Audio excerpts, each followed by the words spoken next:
Hey, what's up everybody? Welcome to my subscriber stream here on lichess and Twitch.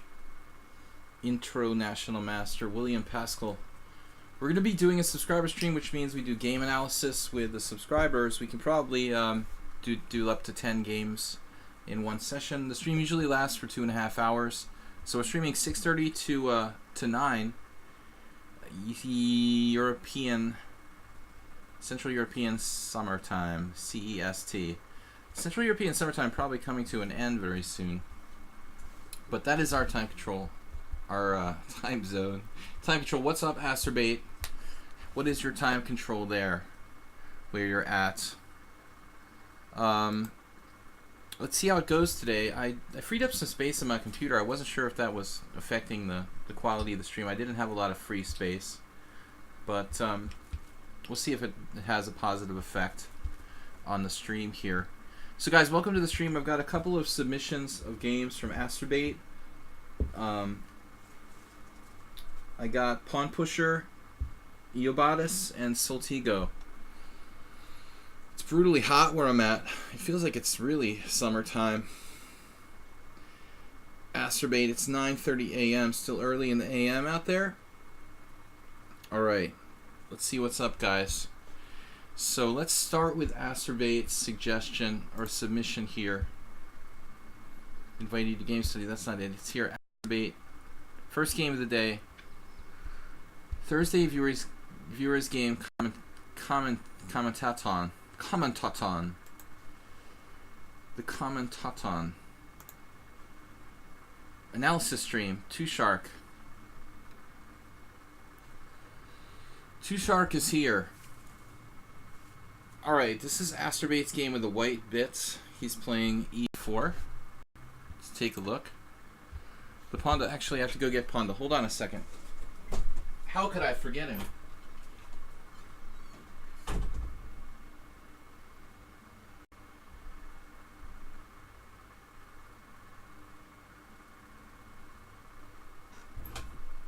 Hey, alright. The Chess Panda is here in the house. I should use the other monitor, actually. Got an extra monitor. Oh, hey guys. I love to see myself on the big monitor, the TV screen. How are you guys doing? Okay? It was a long day for us. Lots of lessons and such. Thursdays are always tough, but we enjoy the subscriber stream. Thank you guys for subscribing to the Twitch stream. Alright, Panda. We got Merle Dixon actually submitting a game now. Can we start a donation fund for Sludgy's new machine?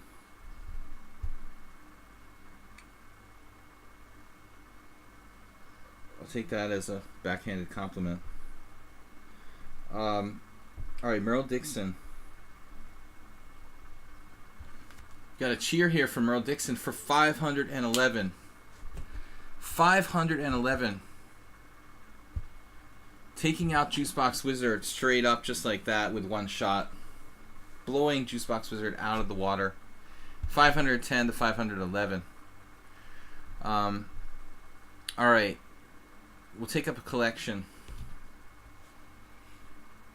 So, Asterbait is here. Merle Dixon's here. Thank you again, man. Huge donation. 511. It was a good year. Not too many chess books from back then. Anyway, back to analysis board here with Asterbait. Thank you so much, Merle Dixon, for being a part of the stream. He did submit a game, I believe, just now. We'll take a look. But anyway, back to the game. It's Asterbait versus Rauf Badri. Adam Rauf from England, chess organizer. My machine is, yeah. This is the constant theme that you've been pointing out, but my machine isn't lagging. I mean, I got a lag of 136. It's much better than it was. So Bishop C4, the Bishop's opening. What's up, Clash Kid? Bishop C4 and classic opening. I don't think I've seen Asterbait play this though. Kind of a weird choice. Bishop C4, Knight F6, D3. JCS, what's up?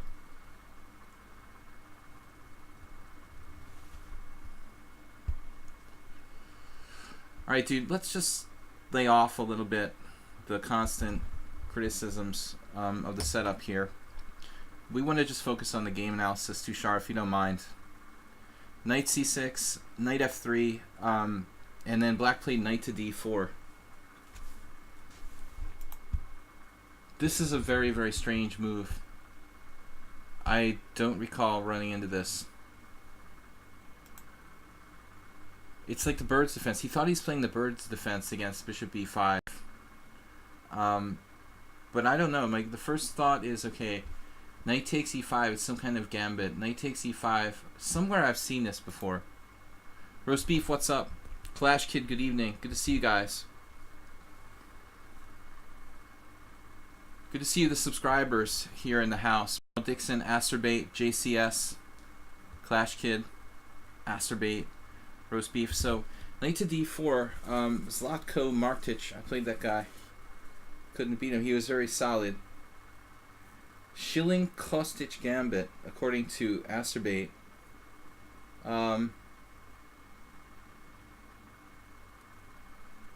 Very strange move. Where did I see this somewhere? I mean, knight takes e5, is queen e7 a real move? Is that the point? No, queen g5 apparently. So it's basically a trap. And the only point of the trap is like this move. Seriously, like queen g5. The only variation where this is actually good. Blackburn Shilling Gambit now. Wait. We had Caustic Shilling Gambit, now it's Blackburn Shilling Gambit. According to Asterbait. We know that Shilling is involved. Yeah, so there's one variation where it actually makes sense, this queen g5. Because I was looking at queen e7. This isn't quite as good. Knight takes f7, queen takes e4 check, king f1, guarding the pawn on g2. Now what, like d5 or something? d5. This wouldn't be good enough for black. So it's basically all just a cheap shot against knight takes e5, queen g5. Let's see what Asterbait does. So he just takes. He doesn't mess around with it. That seems to be the move that was played in the other games. Knight takes. And so we basically have an improved bird's defense. In the bird's defense, the bishop's on b5. Here the bishop's actually better placed. It's attacking f7. I mean, the entire justification of the bird's defense to the Lopez is the fact that black can play off the bishop on b5 with c6 and tactics. One of the most interesting variations of the bird's defense is like c6, bishop c4. I prefer bishop a4, but maybe bishop c4 as well. So this is just good. Shillings. Kurt Schilling. Baseball. Alright, c3. He's basically playing it just like... No, Schilling was a master. Clash Kid said it's also the old Austrian currency. But it was... I'm thinking of like Schalop. That was another famous old master. Schilling had to be some famous master. Must be from a German-speaking country. c3, bishop c5. Of course, shillings are English currency, no? Actually, come to think of it. Most classically known as an English coin, right? That's funny. And they were an Austrian currency as well. That's weird. Right, Austrian shillings. I knew that. Anyway, bishop c5, question mark, allowing the old bishop takes f7 check. Oh no. And that's what Carlo Luciani did. Asterbait didn't cash in here on his opportunity. The other possibility is queen h5. But on queen h5 we can... well, queen h5, how does black defend? d5 losing a pawn. Queen e7, bishop takes f7 check, winning a pawn. So you have two strong moves. Why would this not be good? Queen e7, yeah, I mean that's the best you can do. And then bishop takes f7 check. It's just shilling. Shill. Shill is a word too. Bishop takes f7, queen takes f7, queen takes c5. Black is kaput. cappuccino. For a minute, like, the engine was like queen g6. Yeah, right. Black is just down material here. Not good. 2 pawns down. No, just a mere 1 pawn. With no real compensation. Alright, Asterbait. So you missed 2 clear f7 tactics there with bishop takes f7. The easier. Play it like Carlo with bishop takes f7 check. Yeah, a similar game I had once. My opponent played like king f8 in an analogous position. Rather than allow the simplification to happen with like takes in queen h5.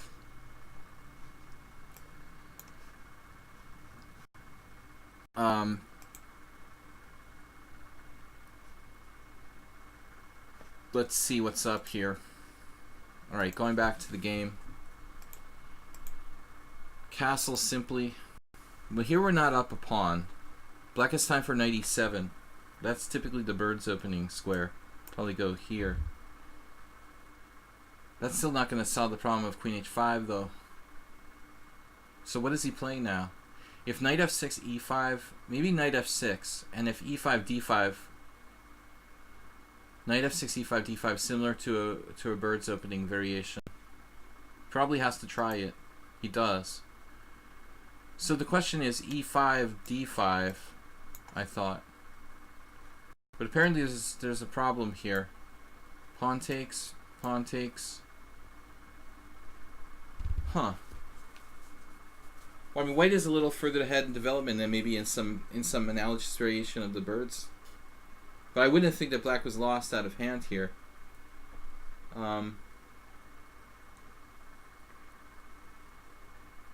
Black must be a kid. It's a popular junior opening.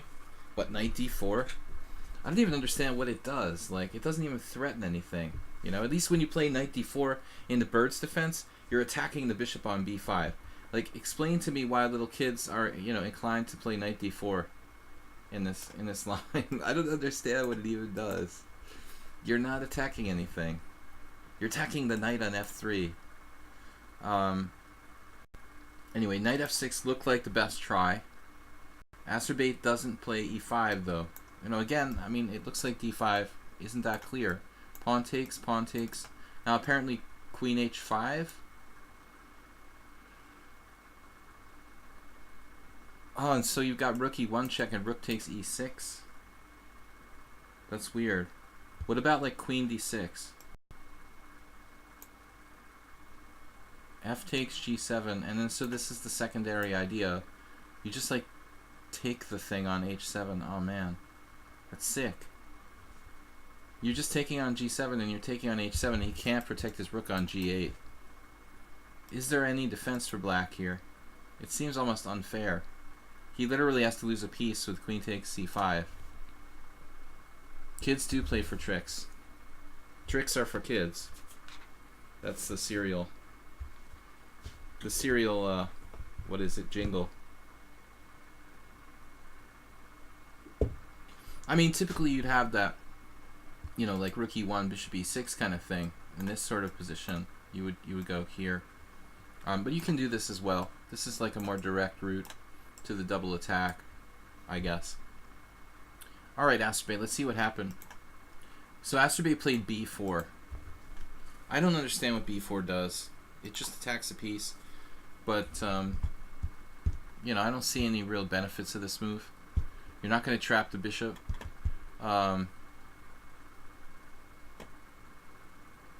b4, bishop e6. e5 now, still good. It's still good to play e5. If d5, it's weird. Well, we got to ask ourselves this question. Now the bishop's not hanging on c5 anymore. This should be more legit for black than it was a move ago. Yeah, this seems like it has to be almost playable. Take, takes, rook g8, and not that clear because you have bishop e6 like in the, what is it, the Wilkes-Barre variation or whatever. This looks really, really dicey to me. Like black could actually get the initiative here. Black is ahead in development in this position. So, no clue what's going on now. the Wilkes-Barre. So e5, he plays knight e4. And then you have this very direct double attack that you played with queen f3. Unfortunately, he has d5, ed, en passant, and knight takes d6, defending f7 and attacking the bishop on c4. So it looks like he might get away here. Computer found queen e1. Pre-game analysis. Let's see. The engine is actually, my engine is suggesting bishop d3. Obviously, black would play d5. And then e takes d6 en passant. Why is that so bad for black? Yes, black's king is still in the center, but we can always meet a check with bishop e6. I don't quite understand why this is so bad. This is just a really bizarre position. Okay, check, bishop e6. And then you have Magnus Carlsen, kind of some sort of really bizarre Magnus Carlsen like variation, and white has a clear advantage because of c4, almost like totally abstract. Doesn't seem fair. c5, b takes c5, bishop takes c5, rook takes e6 check, takes, check, and take. And you get two pieces for a rook with the black king baked in the center of the board. Mate with the two bishops in the center of the board. Emery Tate, the legend. So that's a nice line. Asterbay went with queen f3. We've got d5, only move. E takes d. And then black played knight f6. But that's weird, you know. He's got knight takes d6. Rook check, and then what's up here? King f8 he has to play. So it's a little ugly. There's no bishop e6 anymore. And king d7 doesn't look safe. So we have to go here. But it's still not the end of the world. How many games does Anatoly Karpov put his king on f8? I had to do it against Uncle Yermo once. And I ended up winning the game. An unintended king f8 variation. This is not that bad for black. He can probably grovel to a draw or something. So instead the guy played knight f6, allowing the devastating check. King f8, and now you've got rook e7, which is murder. This is just murder. Murder. That's over. Rook e7. Can't allow that. Actually, it would have been better to play bishop e6, right? I mean, this is not nearly as bad as king f8. Is it? Bishop takes e6, f takes e6. I'll probably be taking these words back in a minute. I didn't think this was as bad. Because white's position is kind of funky on the queen side. We're down 3 pieces there. You gave Acer some theory of this variation. He's been playing it better. JCS, are you talking about like specifically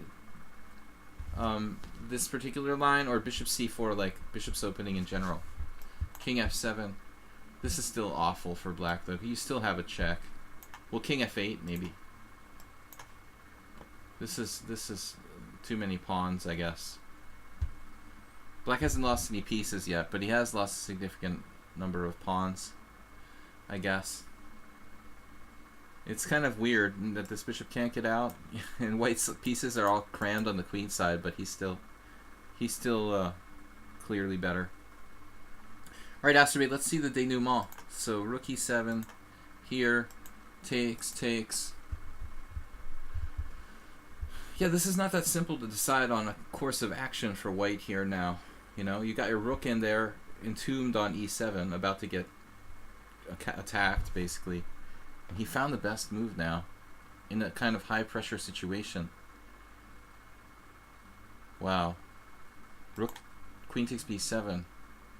Wouldn't have been my first thought. It looks like you're still lagging your development here. It's funny. White has just those 2 pieces developed on e7 and b7, but his king is safe. What are the principles we need to pay attention to? Development, you know, control the center, king safety. That's like in the top 3. Material is secondary.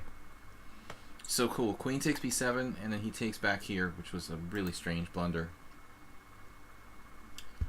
Well, to be honest, I mean, this is actually a very serious threat.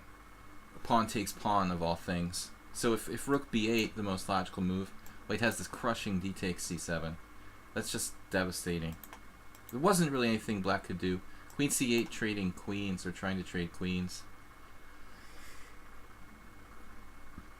Yeah, this is a really bad position. Nice job, Asterbait.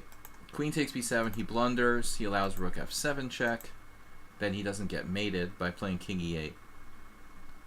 Now you have nothing better than to take here, setting up the mate in 1. And he misses it. So what's to do? Knight d7, physically stopping white from playing queen f7 or rook f8. I guess rook f8.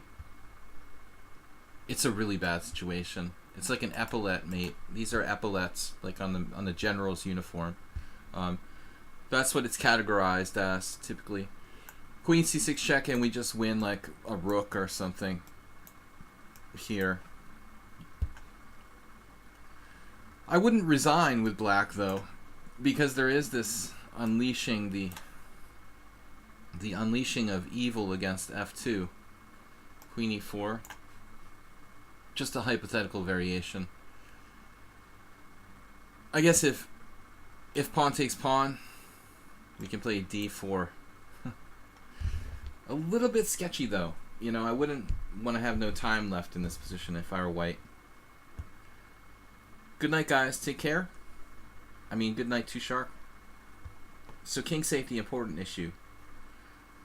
And black instead allowed the mate on f7 with this. This is...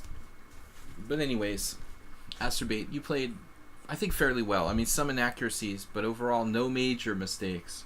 You know, you could have played a little more accurately. Okay, guys, let's see what's up next. So, anyway, Soltigo, thanks for being here to moderate. I hope your streams have been going well. Thanks again, Merle Dixon. We appreciate you guys supporting the stream if you can. We just started the stream 20 minutes ago, so our uptime is 22 minutes and 8 seconds. I've got Zen Chess. No, not Zen Chess. Zen Chess sent me a funny video today.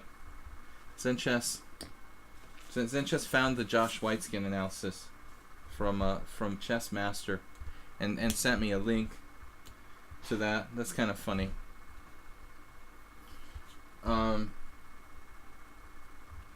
did he do that? Zen Chess sent the link to my... Where's my messages?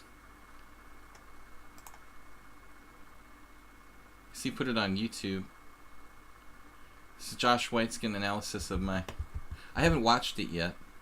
This is Josh Whiteskin analysis of our game from the Chess Master that I won. Alright, Pawn Pusher is up next. Pawn Pusher 7-6. Alright, here's my game for subscriber stream. Let me grab this. He didn't put it in chess-based format. That's awesome, thank you. Much easier this way. We'll just go to analysis board. Does Slachi think Mubat is Soltigo? No. Soltigo was here earlier. He was here. The Panda Man. I'm the Panda Man? Soltigo was here earlier, wasn't he? Yeah, he was here in the beginning, right as the stream started. No. Panda Man. I understand the difference, you know, between automated bots. You know, I know what real things are, okay? Alright. Chess Panda is here. So this is... Oh man, now I have to go back and check. Which color are you, Pawn Pusher? Pawn Pusher is black. Pass Pawn 99. Alright, cool. Here we go back again. Let's flip the board. So, I just lost all the moves. Are you kidding me?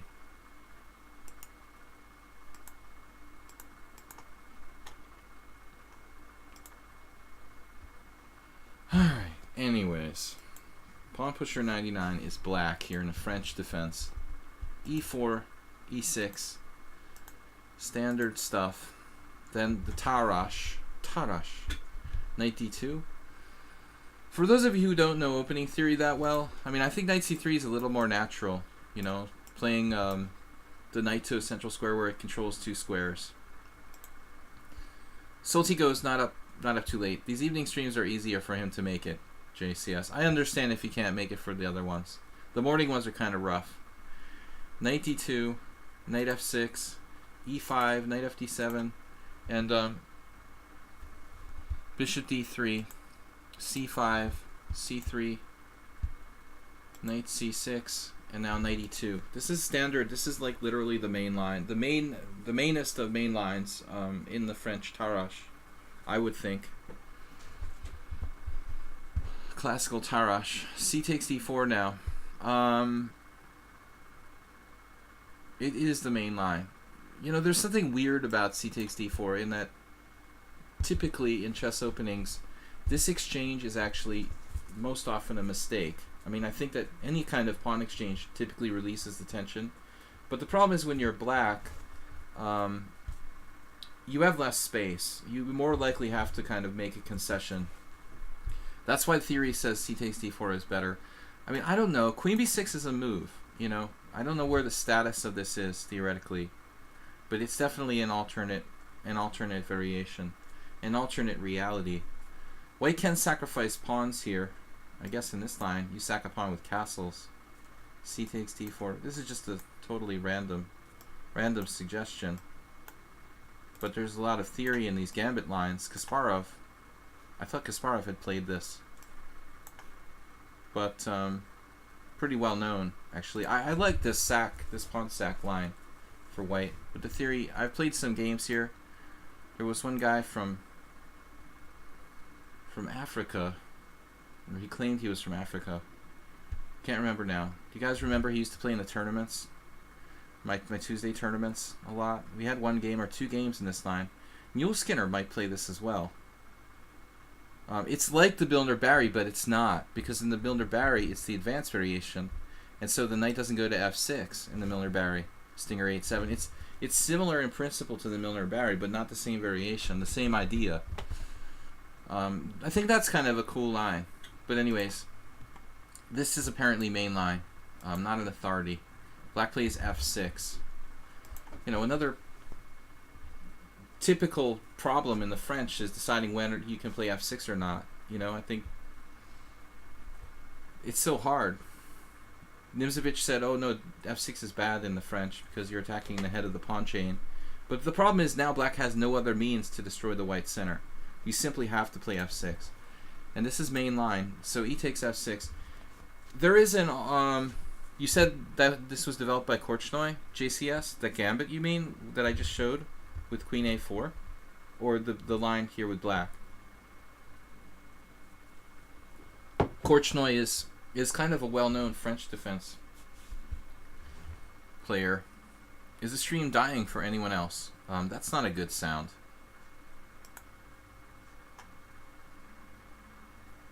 I hope not. I don't think the stream's dying. Yes? It's dying? Stream is dying? In what respect? I've got no drop frames. That's not a good sign.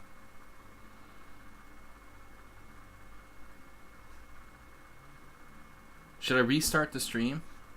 I don't know what the problem is here. Okay, how many people have a problem with the stream?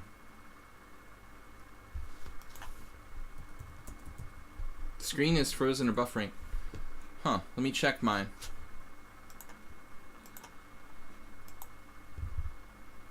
I gotta check my Twitch. It's just chopping from time to time.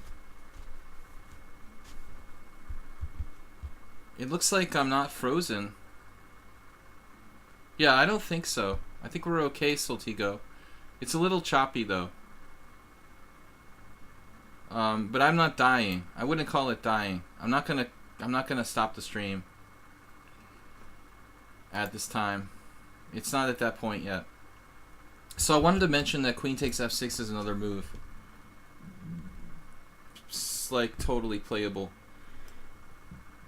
This was a suggestion, a kind of secondary suggestion by John Watson in Play the French. I don't know if he had it in all of his editions, but as far as the third edition or whatever, I remember Bareev, who's one of the biggest 90s French defense experts, had played queen f6 quite a bit.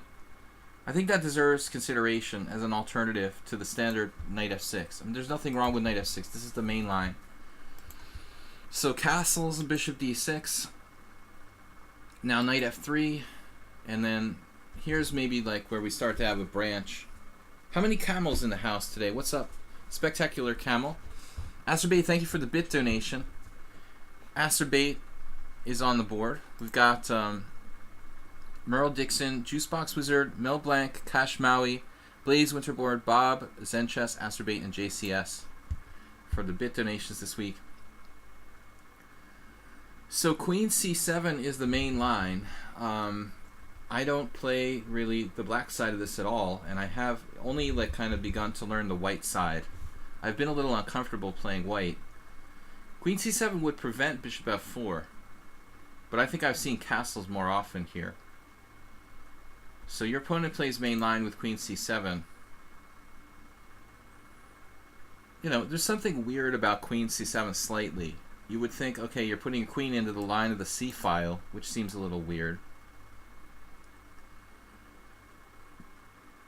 So I would definitely, even though it seems to be the main line, my intuition, I would go with castles here for black. Stockfish is actually suggesting bishop d7 as a playable move. I don't see anything wrong with it.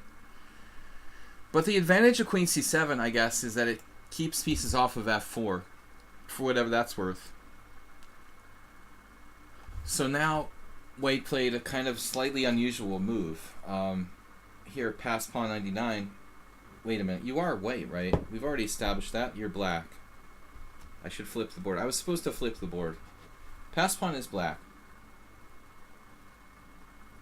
Sorry, I'm just so used to like playing it from the white side that I reflexively left it on white. Let's look at it from our, subscribers' standpoint. You're watching ads for 2 bits. That's awesome. Thank you, Asterbait. So looking at this from pass pawn's perspective, the queen c7, it keeps pieces off of f4, but also more importantly, I mean, black's main strategy in the Tarash in these variations is probably to break out with e5. So it increases our ability to play e5 ultimately. But rook e1,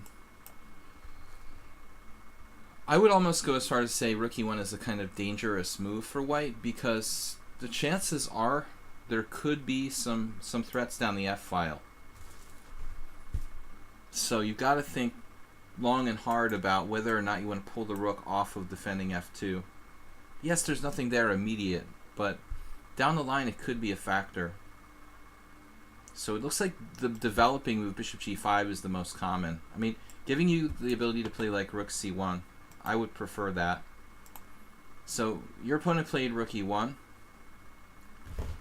And this has been played by Kotzer and some other decent players. Castles. Now knight g3.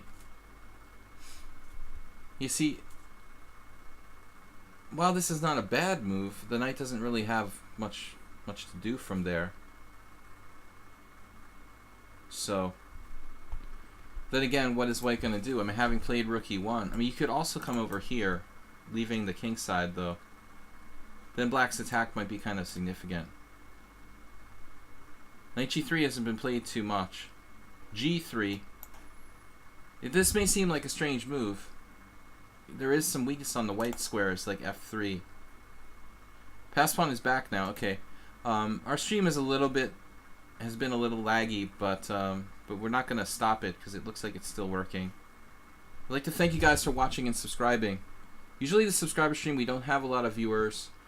But I mean, my focus is not on trying to attract viewers for this stream, but just really saying thank you to our subscribers. Doing some serious chess analysis here instead of just having fun. We can talk and have fun, but I mean, it's nice to really sit down and analyze the games really constructively. If we have 25 viewers instead of 50, I really don't mind.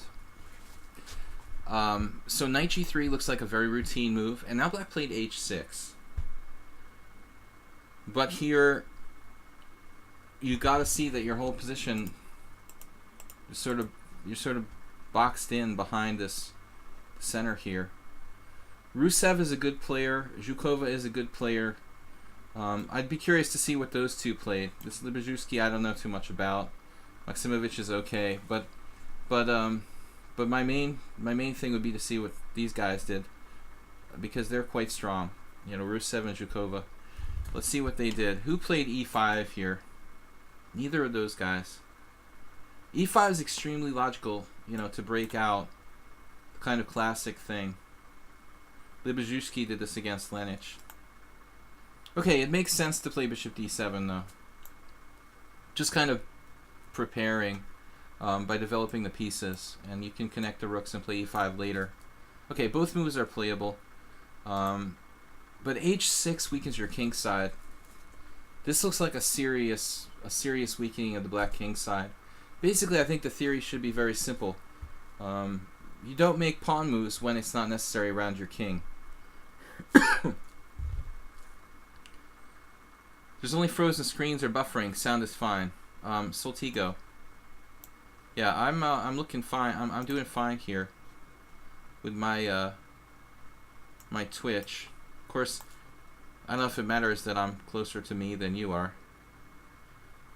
Let me check if we're still running okay. It says live. And we've got 24 viewers. It's fine here for me. And that's what Pass Pawn said. 29 viewers. And it's a little slow to load. But it looks fine. So, Soltigo, I think you have an issue there. But I don't like h6, man. This is a weakening kingside move. You definitely don't want to touch any pawns. So bishop d7 or e5. e5. Is there something wrong with this move? Like, seriously? Lenich against Librzewski. Takes e5, knight takes e5, knight takes e5, bishop takes e5. Pretty straightforward. Robert Schulman against Craig Van Tilbury. I lost to Robert Schulman, and he's kind of a lesser known but dangerous FIDE master. I lost to that guy once, I remember, in the 90s. This is like equalizing, but I don't know. If you want to play for a win, maybe you don't want to simplify the game. Alright, so h6, not a good move. Bishop d2, that's a good move. Bishop d7, a good move. Then bishop c3. So he's cracking down on e5. Pretty constructive and sensible move. Though I think a lot of players would naturally maybe favor like rook c1, for example. A bit more dynamic. Here, this takes the pressure off this diagonal. Does black have anything, you know, he can do? The classic exchange sacrifice. Not easy to see where it goes. The engine is looking at knight g4. Yeah, Soltigo, we can do that. No engine for your game. But I mean, black suggests knight g4 the computer here, but that's not just the computer suggestion. That was my suggestion. I don't know. You know, what's the plan? We don't have rook takes f3. We don't have knight takes h2. We don't have knight takes f2. We have maybe e5, supported by the knight on g4.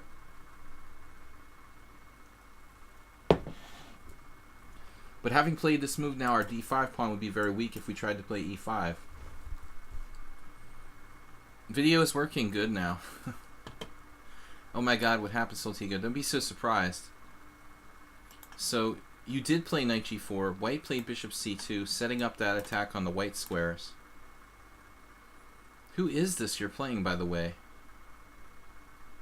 Knight e7, and a bad sign to have to play that move. You know, we don't really want to have to play this move. Backing off here.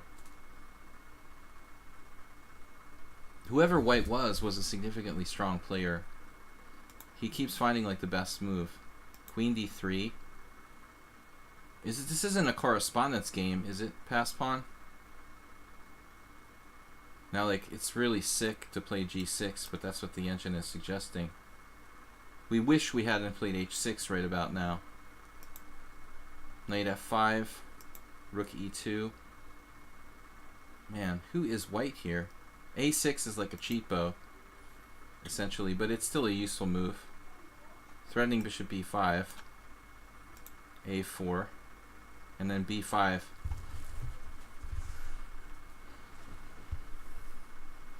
Okay. I mean, I don't see anything really wrong with b5. You're threatening nothing, basically. It's kind of hope chess, but I don't have a better suggestion. The opponent was King Chaser. Oh, this is from the Tuesday tournament. King Chaser, are you talking about this game? Because I got it right here.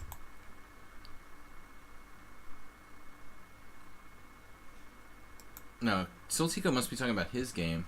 Paspon is talking about over the board game.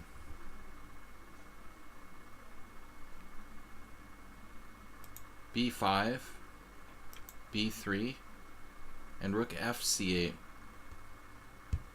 It seems strange to play rook fc8 because I feel like that rook is holding the position together a little bit on the f file. I would probably go here.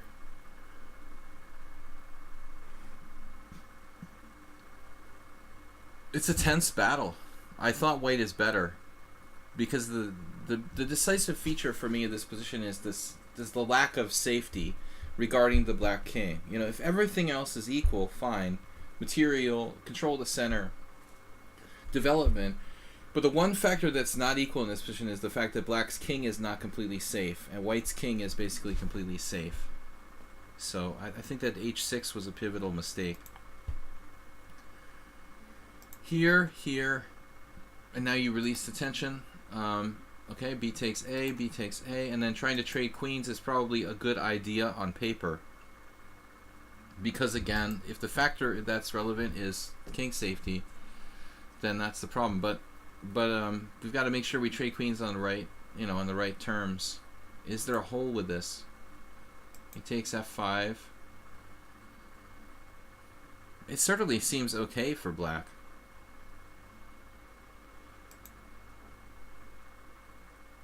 So he has knight takes h6, check, winning a pawn. You were supposed to play e takes f here. And then he can attempt to avoid the exchange of queens with queen d1 or queen d2. But that was better. So you missed maybe the intermezzo, knight takes h6 check. That was crafty. White's extremely strong. Whoever this guy was, he's impressive. Knight g5, double attacking this square and this square. I mean, I have to say I'm impressed by white's play. Whoever the heck he was. What was his rating, pass pawn? Kind of cheap shot there. Bishop a3 now. Also a strategic move, trading off black's good bishop for white's good bishop. But the problem with this could be the pawn on d4. On the other hand, the white pieces are very, very active. I said earlier that the black king was unsafe, the white king wasn't safe, but you do have to watch the back rank mate here. Chase our king.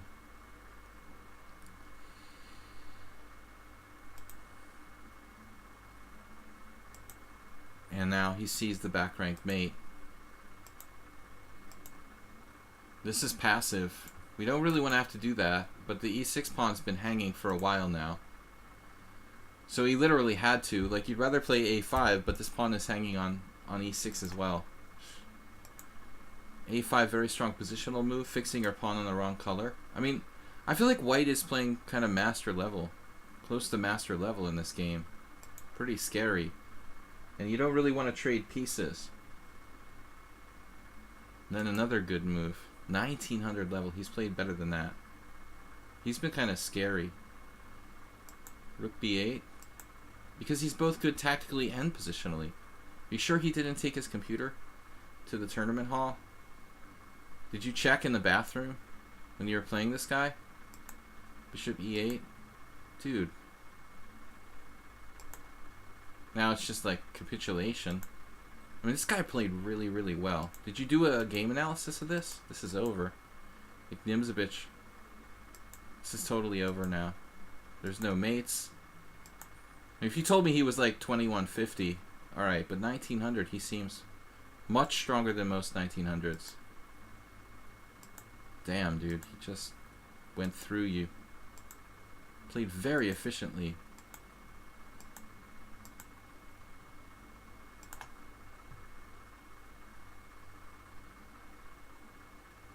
Could have taken on g7 maybe.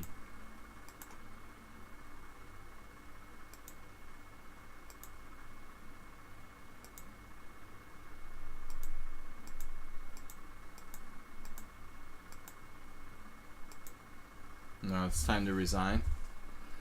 I think he played much better than 1900. Did he miss anything in this game? That's my question. But h6 weakening your king side would be the biggest takeaway. You know, I really think that was a serious mistake. Alright, so Tobias. I don't know if you sent me anything. The Spectacular Camel, did you send in a game? I got something from Ubatis, but actually it looks like Merle Dixon got his in first. Merle actually donated. Soltigo was first. He said, review of my d4 repertoire finishing a nice combo piece sacrifice. We'll do this first. Soltigo, it's a quick game. He usually gives me like... Doesn't he give me longer games usually? Alright. This is against Sobani. Actually, that's what the message from Paschall said. White King Chaser. Chaser King. Chase our King is a real person? I'm still confused. Paschall, was this guy's really named Chase our King? BB King? He played a very usual opening though. Yeah, that's true. I mean, it's a very standard line, the main line. Let's see what Soltigo does here. Welcome guys to my chess stream on Thursday night. We've got a subscriber stream. We're doing serious analysis of subscriber games. Spectacular said, take me last. I'm that good, you know. There was some company that I saw had that slogan. Call us last, we're that good. Pretty lame, but anyway. Alright, Tobias, I'll keep that in mind. So Soltigo is up here. Soltigo white. I'm not supposed to use the engine. I didn't mean to do the game analysis. No.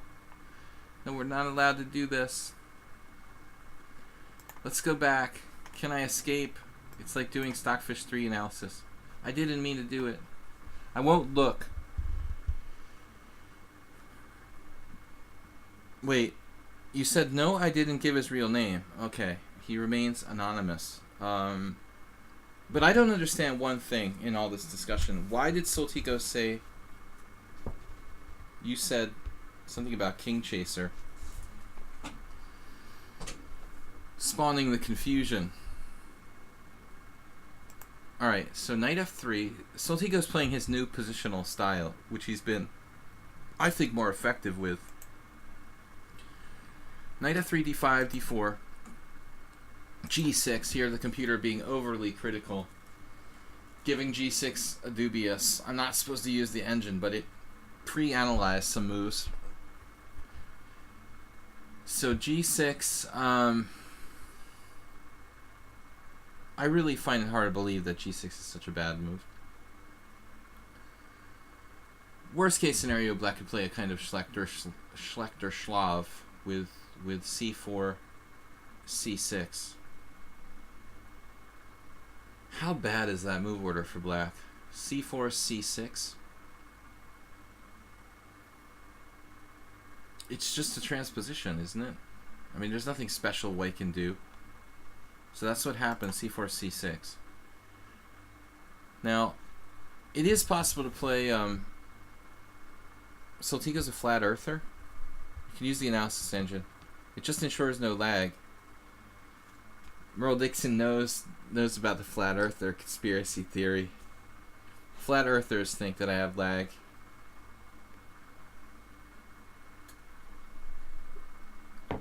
It was King Hunter. I think I put in the mail.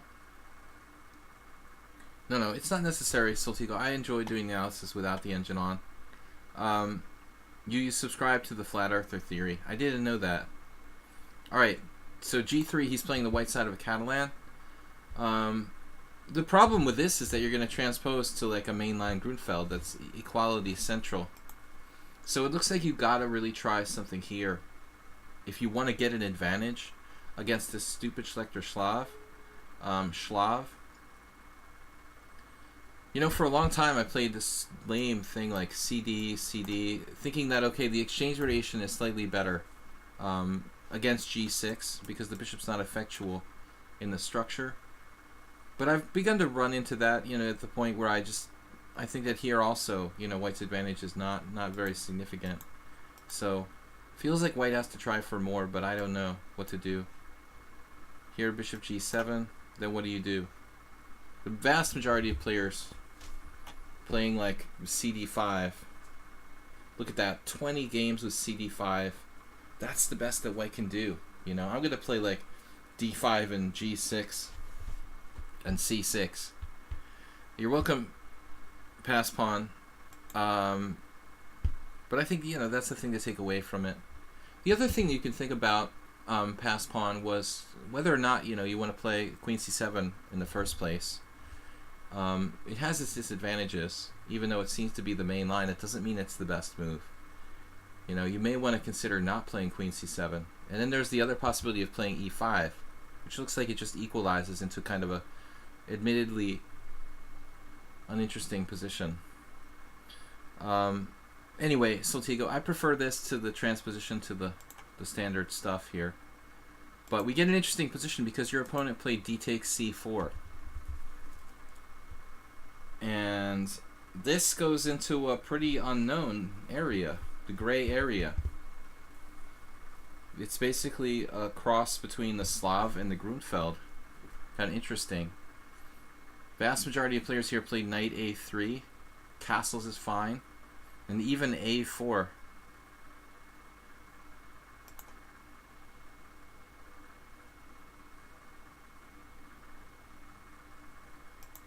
Knight bd7. Well, I mean, I don't see the point in delaying knight f6 for black here. It seems like he should just play knight f6.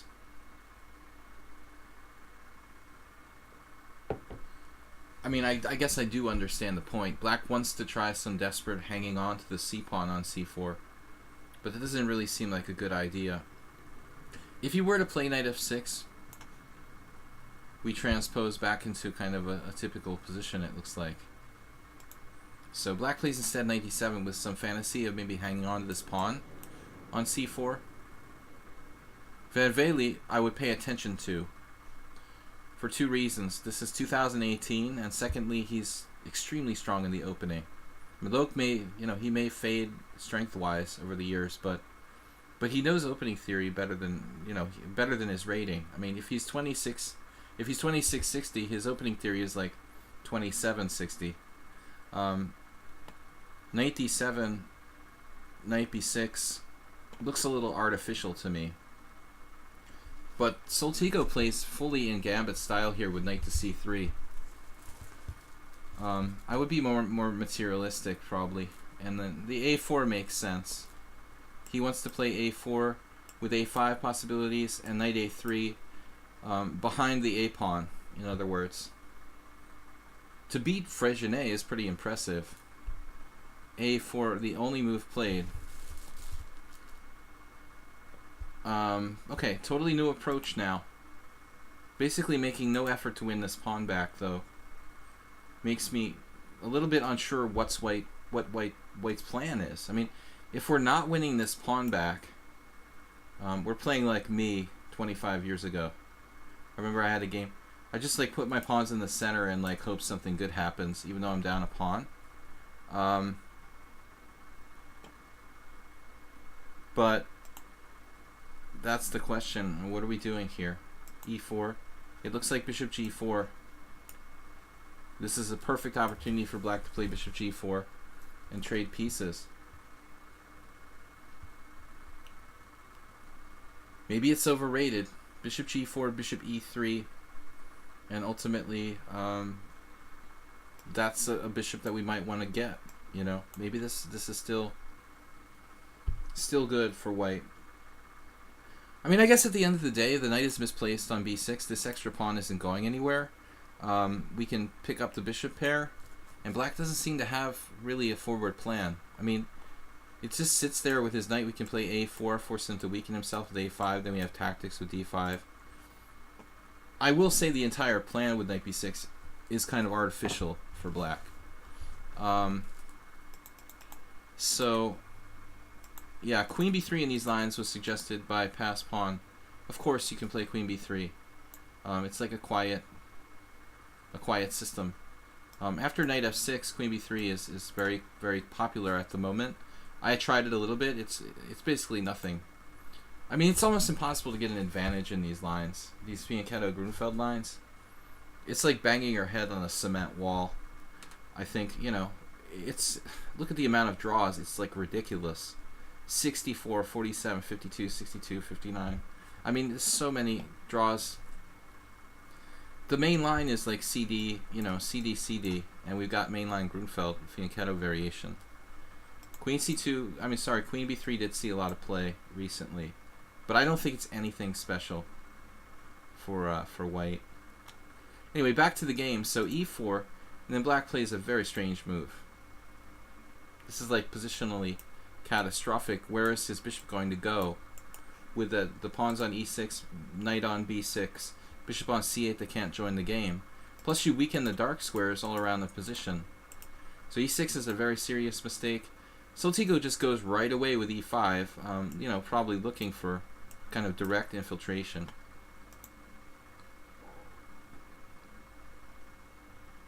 The computer, I know I wasn't supposed to turn it on, but it was suggesting knight e4. I mean, this is a pretty obvious idea.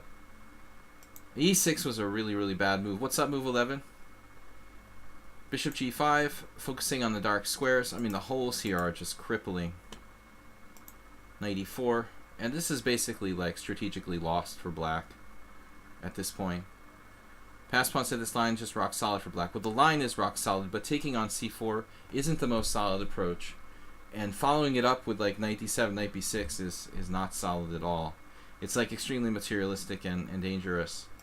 Now it's like getting mated, probably, objectively. But it's still, white needs a little bit of development. I mean, I would consider maybe like queen c1, zoning in on like the dark squares.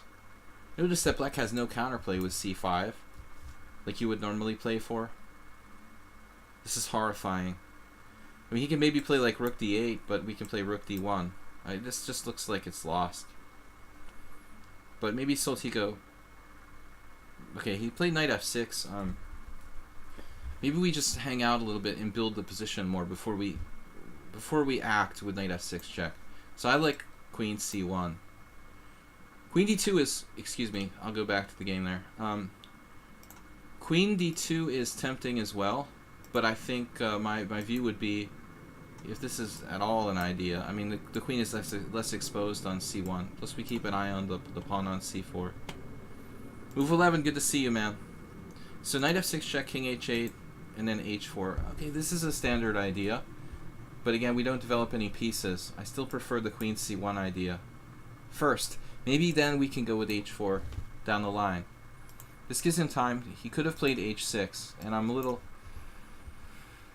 surprised he didn't, because he still has a defensive possibility to play knight g8 and get your knight out of f6. In this case, h6 probably a necessary evil. And then this move. Again, I like queen c1, but hard to say what you should do.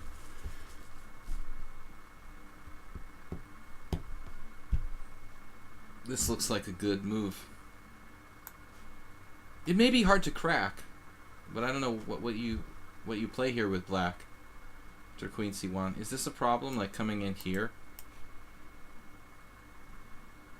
It shouldn't be relevant, particularly. Maybe his other knight will come back to d7. This is his best chance now. I hate this position for black. H takes g6. Sorry, we skipped ahead.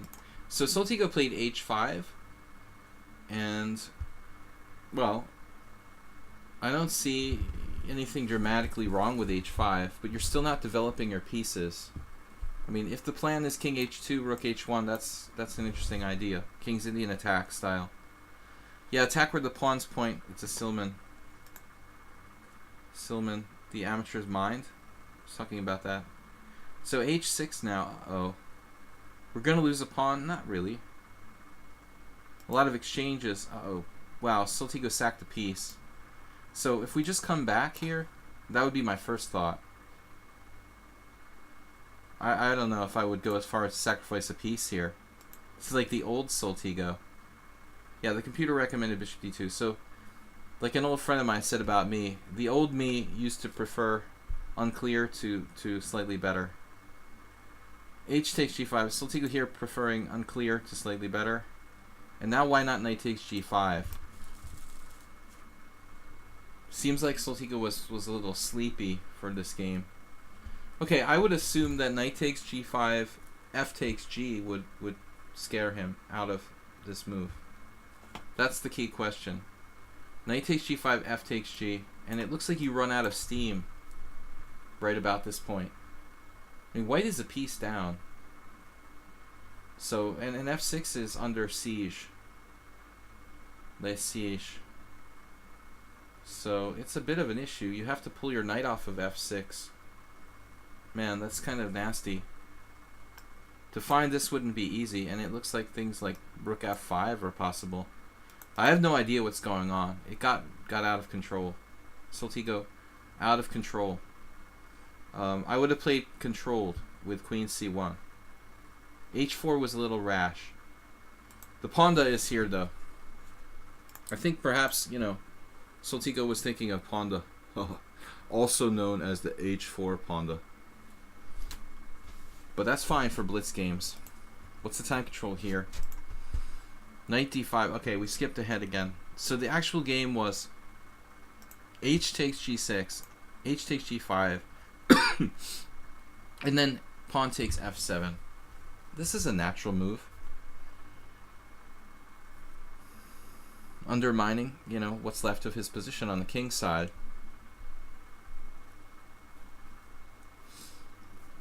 I mean, the engine is suggesting bishop takes f6 and take with the queen on f7.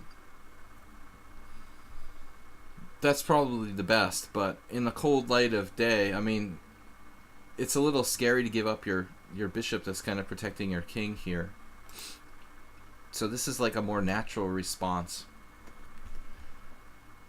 And then Soltigo's tactical instincts kicked in with knight takes g5, which is a move that most likely black overlooked. You know, he's expecting the automatic recapture here, when white still has a very strong attack, by the way. Like after pawn takes this move, white's compensation looks pretty serious.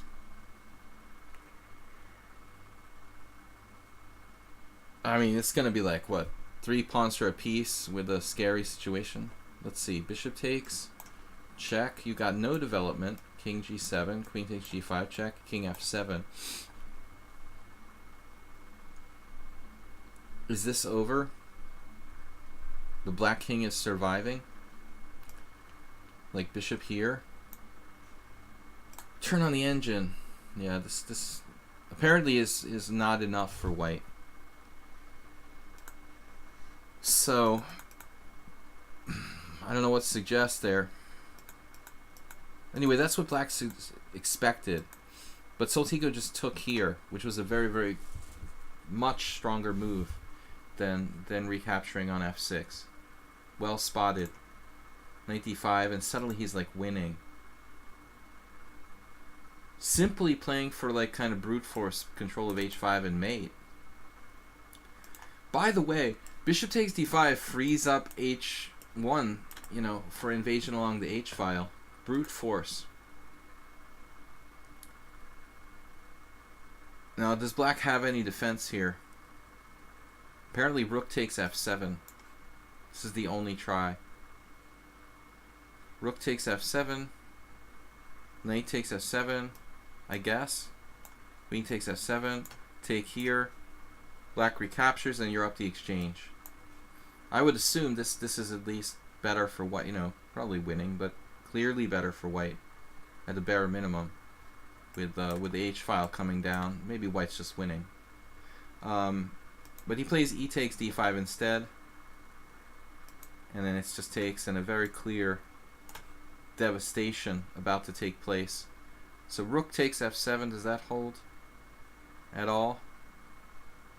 Rook takes f7. Check, check, check. Let's just see, because it looks like the only move that makes any sense to me. What do we got here? Plus 12. Queen h5 check, king g8. Oh. Queen h7 check, king f8. F takes g6 check, rook takes. There's queen h8 check, and then the e-file looks kind of dangerous. Ooh, this hurts. Then there's this move. Ooh, that's just painful. King e8, and then here. And it's going to be made. That would have been the alternate way to go. Very nice game, Soltigo. The opening approach, you know, I don't know. Maybe you could have played differently. You could have played other stuff. It's interesting, though. Van Welly's choice of a4 seems like maybe the most accurate for white. Okay, guys, move 11 submitted a game. I'm going to add that to the list, and we're going to keep moving along here. This is our subscriber stream every Thursday night at 6:30 for the people who do subscribe and submit games. I've got, let's see, Merle Dixon, Ubatis, and then move 11. Let's keep it going. If I forget somebody, let me know. So Merle Dixon, Merle the Earl, the undead Earl. Provided some comments to help you understand what I was thinking. Please focus on mistakes and inaccuracies. I won't mind if you ignore the rest of the game. Merle donated 511 bits, guys. He's the bit leader. And he's a zombie, too. Oh, this is GM Chess Coach. Merle Dixon. Wait, I used to think that Mr. Coffee and Merle Dixon were the same person. Now I'm starting to suspect Nefedov. Okay, so he can't be Nefedov if he plays d4, right? d4, e5. The GM Chess Coach. What kind of GM Chess Coach plays this? Like, really? Dude. It's the disrespect to chess. Is playing this. What is the time control? Wow. Please don't ever play this opening. If you're black, it's just not a good idea. So d takes e5, and now knight to c6. You could also play e4, transposing to the Nimzovich defense now. This is kind of, well, what you might have done. You know, this is all also fine if you want to give the pawn back. The most principled is playing knight f3, as you did here, and then d6. This is not a grandmasterly opening. So d6, just sacrificing a pawn, insufficient compensation. I mean, this is the kind of thing that you want to play in bullet chess. It's actually a situation where 1-0 chess, it's probably better than playing a sound opening. But the England Gambit, no, it's actually, yeah, England, like the Freddy Krueger guy, Robert England.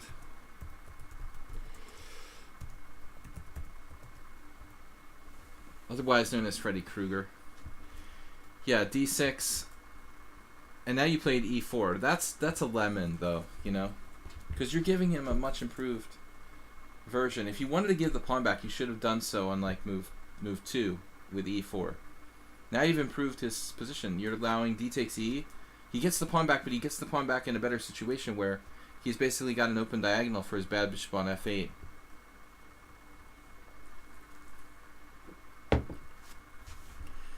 Yeah, good joke, Soltigo. It's Merle Dixon against Freddy Krueger's defense. Zombie versus the the satanic undead.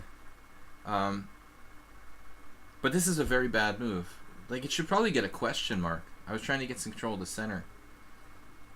You have to, like, bite the bullet and take the pawn here. Actually, the computer likes bishop g5.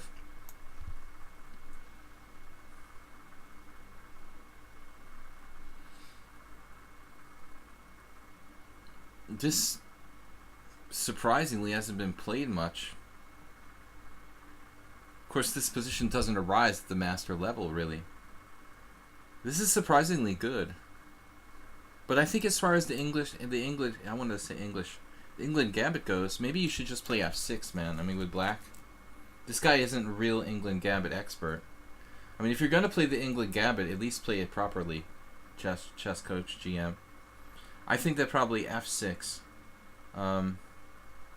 seems to me. This Hungarian guy, Nagy Balin, actually played this in 2011.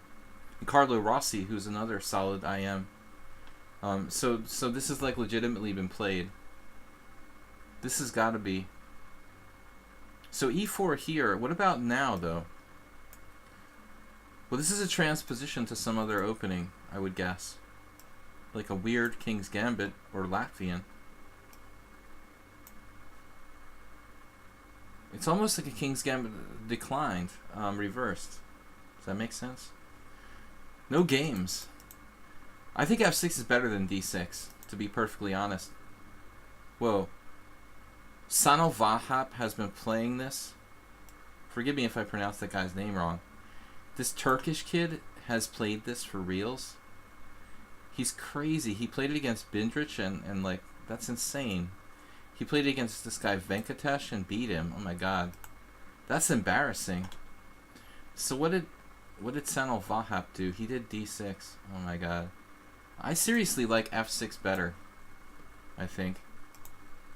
Okay. I would just take the pawn, but it turns out that bishop g5 is quite strong.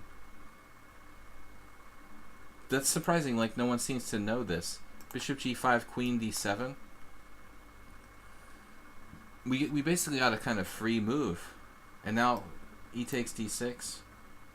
Bishop takes d6. Knight c3. You know, this is nothing great here. Like a free move of development, I'll take it. Bishop g5 is stronger than just simply taking on d6, it appears. Who would know that? So this is a mistake. Now you're giving him a totally okay position. Yeah, this is fully playable for black. You have to take with the king, but it's not a big deal. When you play bishop g5 check, this is a bad move. There's just no reason to play bishop g5 check. Trying to exchange bishops or hinder the development. I believe that f6 helps me more than him. I mean, I don't know. I mean, it's your good bishop in a way. It's kind of tough. Now I don't know what bishops are good and what bishops are bad. The position's so open that all the bishops are good now. It's very funny. But I mean, I think the element of time is too significant. If he plays f6 with tempo, his e5 pawn is solid. And he'll play bishop c4 next move. And all he has to do, Merle, all he has to do is play bishop e6 and stop you from playing bishop c4, and there's really no major danger to black. You know, I think that bishop g5 check is kind of dubious. Even bishop e7 is probably not that bad for black. Just even this move, let's say. But let's say even bishop e7 can't be that bad for black. f6 clearly best. Bishop e3, the correct move, taking away bishop c5 from black. Now he needs to play bishop e6, which he does. The engine is taking some crazy knight h6. So bishop e6. Now you can't put your bishop on the best diagonal. So black is okay. I don't think that black has any issues here. You played knight c3. Now I don't know what black should do. You know, I'm really not certain about the best setup. But I fully believe that black should be fine here. Looks like your creepy system. Yeah, I mean, it's a typical queenless middle game. endgame thing, you know. It's possible white has some infinitesimal advantage because he can castle and black can't. Although, alright, if his king was on c8 or something, this move might be pretty annoying. Bishop d6, not an optimal square for that piece. That I'm not super happy about for black. Castles, and now a6, stopping knight b5 physically. The d5 square gives white some small advantage now. And you said here I have no plan, switching to autopilot. I mean, a3 is a reasonable move, keeping him off of b4. The engine likes the occupation of d5. It turns out you have a strong threat here of knight b6 followed by knight c4. It looks like. But it's hard to find that on the fly. It looks like knight d5 is like a non-developing move. a3, a mindless waste of time. No, it's not completely. But I mean, that could be a threat. At this point, like once he moves his king and unpins, still you'll have knight d5 though. So a3 is really not useful. Really, as long as you can go here, you don't need to play a3. a3, king e8, and then h3. You've got to have matching pawns there. I mean, they're typical prophylactic moves, don't get me wrong. Knight e7. Yeah, so again, you can play knight d5. This is the I can do it in your face style move. Maybe bishop c4. And white still has an advantage. It's this piece that's a problem. Fischer won a game in this kind of structure once against someone pretty good, like Taimanov, if I remember correctly. Here, knight d2. Now this is inherently passive, giving up the d4 square. Plays king f7, bishop c4. A strategically good exchange of bishops. But you know, this guy's going to get to put his king out in the center. And I don't know about Chess Coach's opening play, but his you know, assuming he's a grandmaster for reals, his endgame technique is probably pretty good. I meant d6. I think that's what I meant. So rook d8, bishop takes e6, king takes e6. Very strong king. The only thing is that black has the bad bishop. That's like giving white some kind of infinitesimal advantage here. Knight c4, and now knight d8. Excuse me, knight c4 b5. This weakens black's queen side a little bit. It almost looks like a Sicilian now. Knight takes d6. Rook takes d6. Rook takes d6 check. And if you showed me the position, I would have said it was like a Levenfish, or excuse me, Lowenthal Sicilian. Rook d1. This is objectively a draw at this point. Now, knight d8. It's a funky move. I mean, you've been reluctant to play knight d5 the whole game. You know, I still think that's extremely logical move here. Why is black better in this position? Knight takes, rook takes, f5. I mean, f3. He can play, like, get his rook to f8 and invade. Rook c8. Uh-oh. King d2. Computer claiming an advantage for black seems kind of a little bit over the top in this position. I don't know. I don't think that white is really seriously worse here. So, whatever. You played bishop b6 here, here. h4 is kind of odd, keeping his knight off of g5, but I think weakening your structure. Now he fixes the pawns. And there's a chance you end up in a bad bishop versus knight endgame now, you know, where you've got your pawns starting to be fixed on dark squares. f3, well, at least you averted that. Now he's got a very clear breakout. This is going to be tricky. Yeah, rook d2 looks reasonable. That's what you played.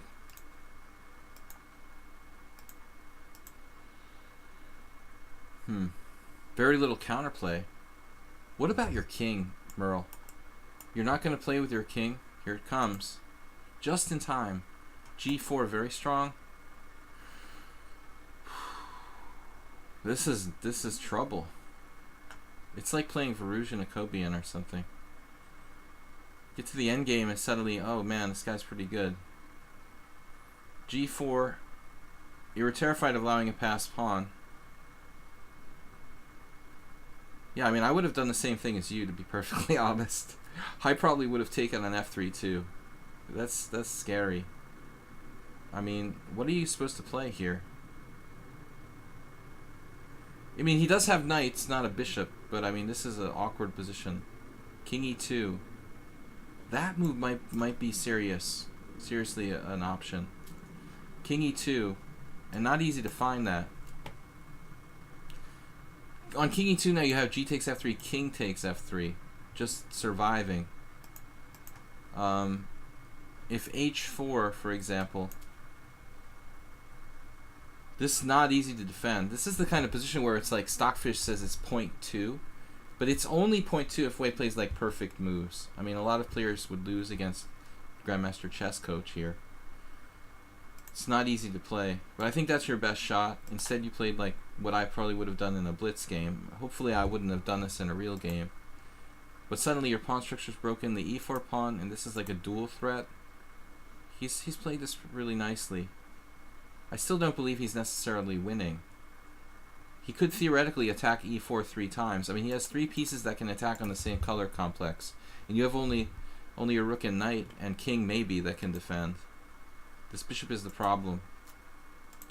Knight h8, excuse me, g8. See, he's setting up this massive pressure against this pawn. Good thing you got your king in the game. But what happened now? Oh, you had to. Very awkward. And then h4 is kind of... This h4 is kind of to play knight h5, but there's a drawback that it puts the pawn on the dark square where it can be attacked. That's what... It becomes an issue here. So he's trying to find... He found a way to get all of his pieces.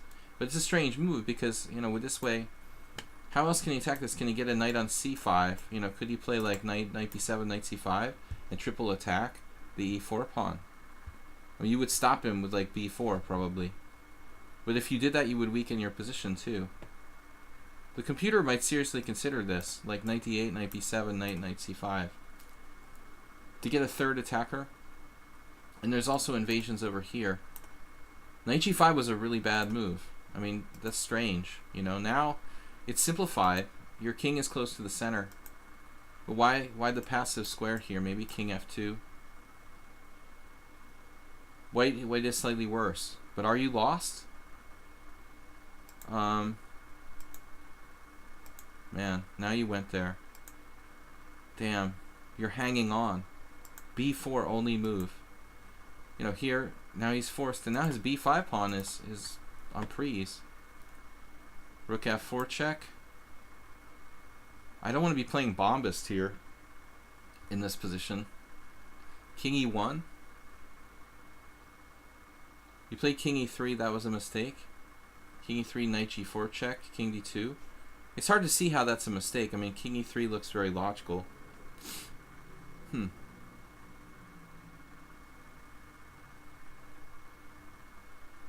I don't really understand. Why is king e3 a mistake? King e3, it says dubious.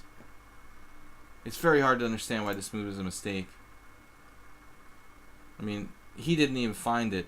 It's so hard to find. Like d5 apparently. But I mean, that's brutal. He found the second best move, but I mean, d5 looks illogical because you're just trading stuff, you know. Is this really a win for black? One pawn up and a rook ending? He didn't even want to go here because he didn't want to simplify the game. This is probably a draw with like optimal play. Why don't I have any kind of you must not have allowed the opening theory here. All right, king takes d5. No endgame. 3, 4, 5. Too many pawns for the 7-piece table basis. It's probably a draw, dude. So this guy makes the human move.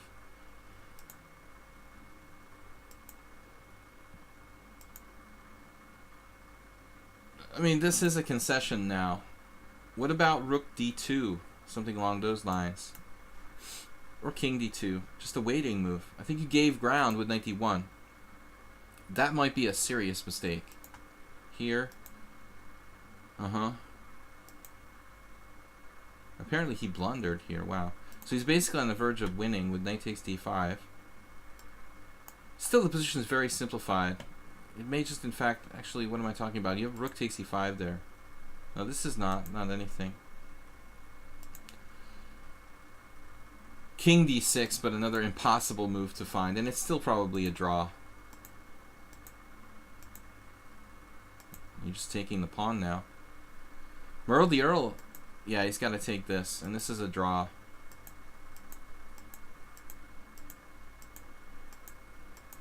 Cleaning up all the pawns. Now he's actually got to fight for the draw. Uh-oh. Be careful. It's a draw. He seriously plays this out? Interesting position. Alright. But this is ridiculous. The game shouldn't even be allowed to continue at this point. How is the game allowed to continue at this point? You think it's a forced win? D5? Still hard to believe. It's so simplified. I don't understand how the game is allowed to continue at this point. That's very, very strange. Very, very strange. I mean, I don't get it. Alright. Anyway, guys, let's see how much time we have left. We have an hour left in the stream.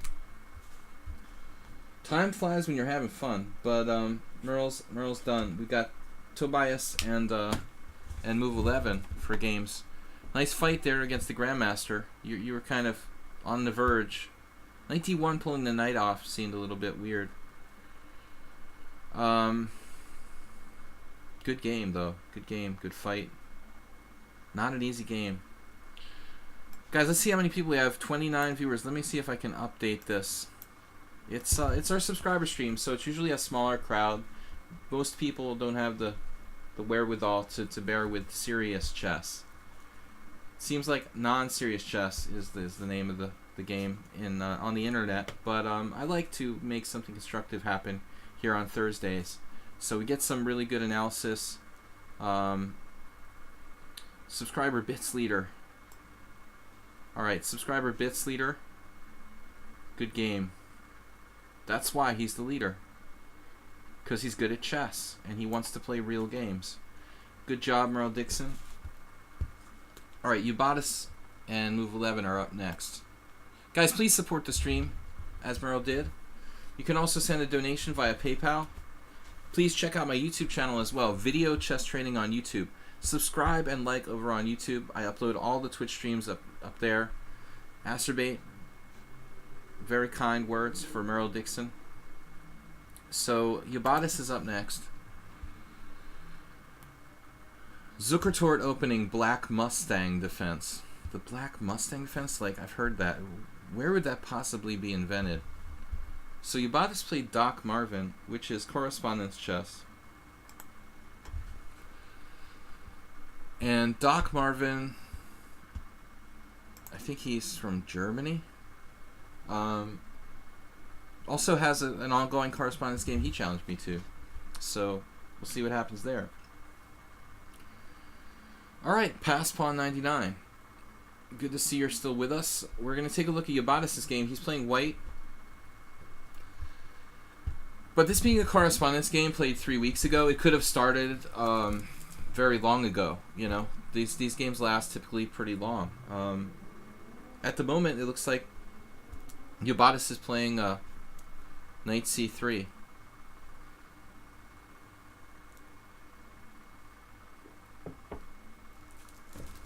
Alright. I think we have quite a few subscribers now. It's been growing. Knight f3. Knight c6. This must have freaked out Ubatis because he likes playing Knight c3 and Knight c6. Knight c3 and Knight c6. Favorite moves of this player. This is called the Black Mustang. Where in the world would a chess name get that? Would a chess opening get that name? The Black Ponda. Hey guys, don't forget, tomorrow morning we're going to be playing Fast Friday, so everyone can play. We accept all challenges at 5+3. No other time controls. None of this slow, rapid chess. Just 5+3. Okay guys, 10 a.m. CEST tomorrow. Okay? Bye-bye. Alright. Panda, thank you for that announcement. Panda is the official mascot of the stream. Spectacular Comment said it started 3 weeks ago. Alright, that's what it says there, but I didn't know if that's like when it ended or when it started. G3 dubious. Are you kidding me? This is some kind of stored analysis. G3 is dubious? You gotta be kidding me. I think, yeah, I think that's going a little too far. Stockfish. G3 is not dubious. Do not believe the man behind the curtain. Black thought G3 was so dubious he played G6 himself. What's up, Antonio? Good to have you with us. Bishop G2, Bishop G7.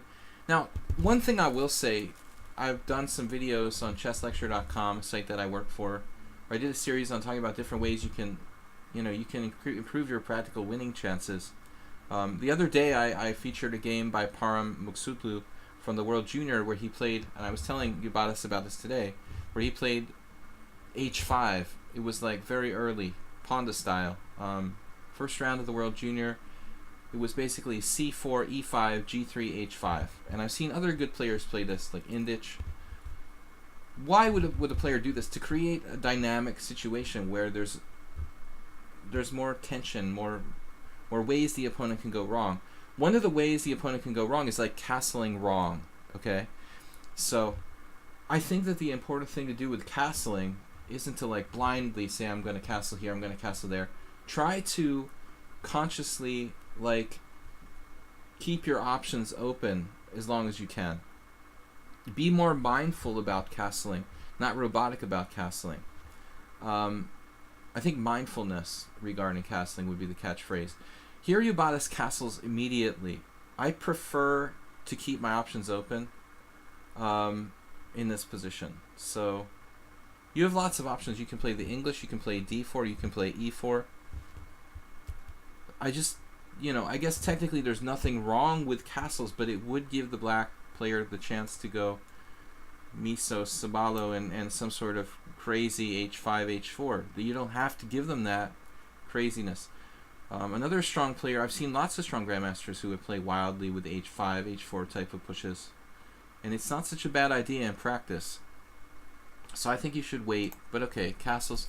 When you're white, you can afford to commit your king a little earlier than black. This alert player might try to take advantage. Okay, E6, kind of a weird move. He should probably play either E5 or D5, not surprisingly. E6 is strange. I mean, it blocks the bishop on C8. Doesn't make a lot of sense to me. Of course, C4 is fine. Now Yubatis plays D4, which I like. And then D5. So we've got, excuse me, a kind of strange Chigorin, I would call it. Let's see what the classification is. Zucker toward Black Mustang. Okay, well, we need some transpositional things here. This is a good position for white now. Black is basically playing with the bishop blocked in. I think we should play C4. The question, if we play C4 and black takes it, what do we do? I think we could play C4 and takes E3. I've got a challenge here to a rated game. Surprisingly, in the list, you don't see a lot of players playing C4, but I still think it's probably a good move. After D takes C4, you could play E3. And that should be good enough. Probably regroup this pawn on C4 at some point. There's this player here who played Queen A4. This is also good. Two good options there. So in my opinion, like C4 is a no-brainer. It actually has a bad score for white, but it seems to me very surprising.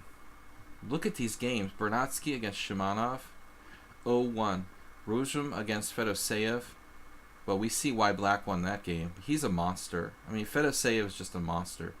Markovsky lost against Alexandrov. Not a pushover. That's a terrible score. Why does black have a plus score in this position? This is ridiculous. You got to be kidding me. I mean, even Stockfish is just claiming a normal advantage for white. Talk about not understanding a position. I mean, that's ridiculous that black has a plus score here. It's just a small sample size, but I can't believe that, you know. I'd be happy to play this position against any of those guys with white. Fedoseev would be my last choice. So, alright. Instead, Yabatis played bishop f4. You know, the thing about c3, it's passive. Who wants to play passively? If you're guaranteed, if you promise up and down I'm allowed to play e4, then I'll play c3. Interesting move here. Knight c3 has never been played, and that's the number one suggestion of the engine.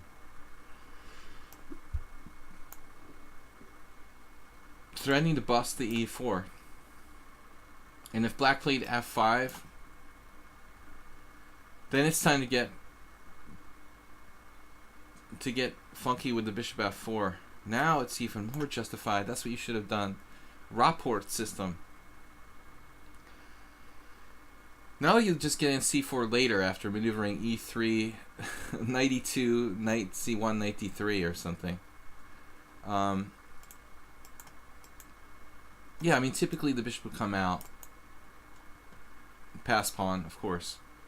It's surprising how many strong players have played this setup for black, because I consider it to be, like, not so good. b6, and it's just like, please kill me with c4 now. This move is just screaming, like, kill me on the long diagonal, because you can. Good job. Bishop b7, and now we've got queen a4, possibly. He's opening the position, ahead in development. Knight c3. This becomes an idea.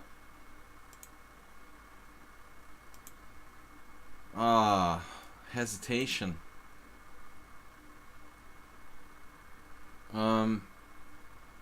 It's actually a variation of the Catalan.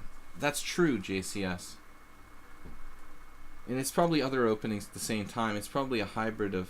It's probably several different openings at the same time. Knight g7, a3. It's solid, a little slow. There's a nice trick here. Knight b5, rook c8, bishop h3. Inducing black to play like f5.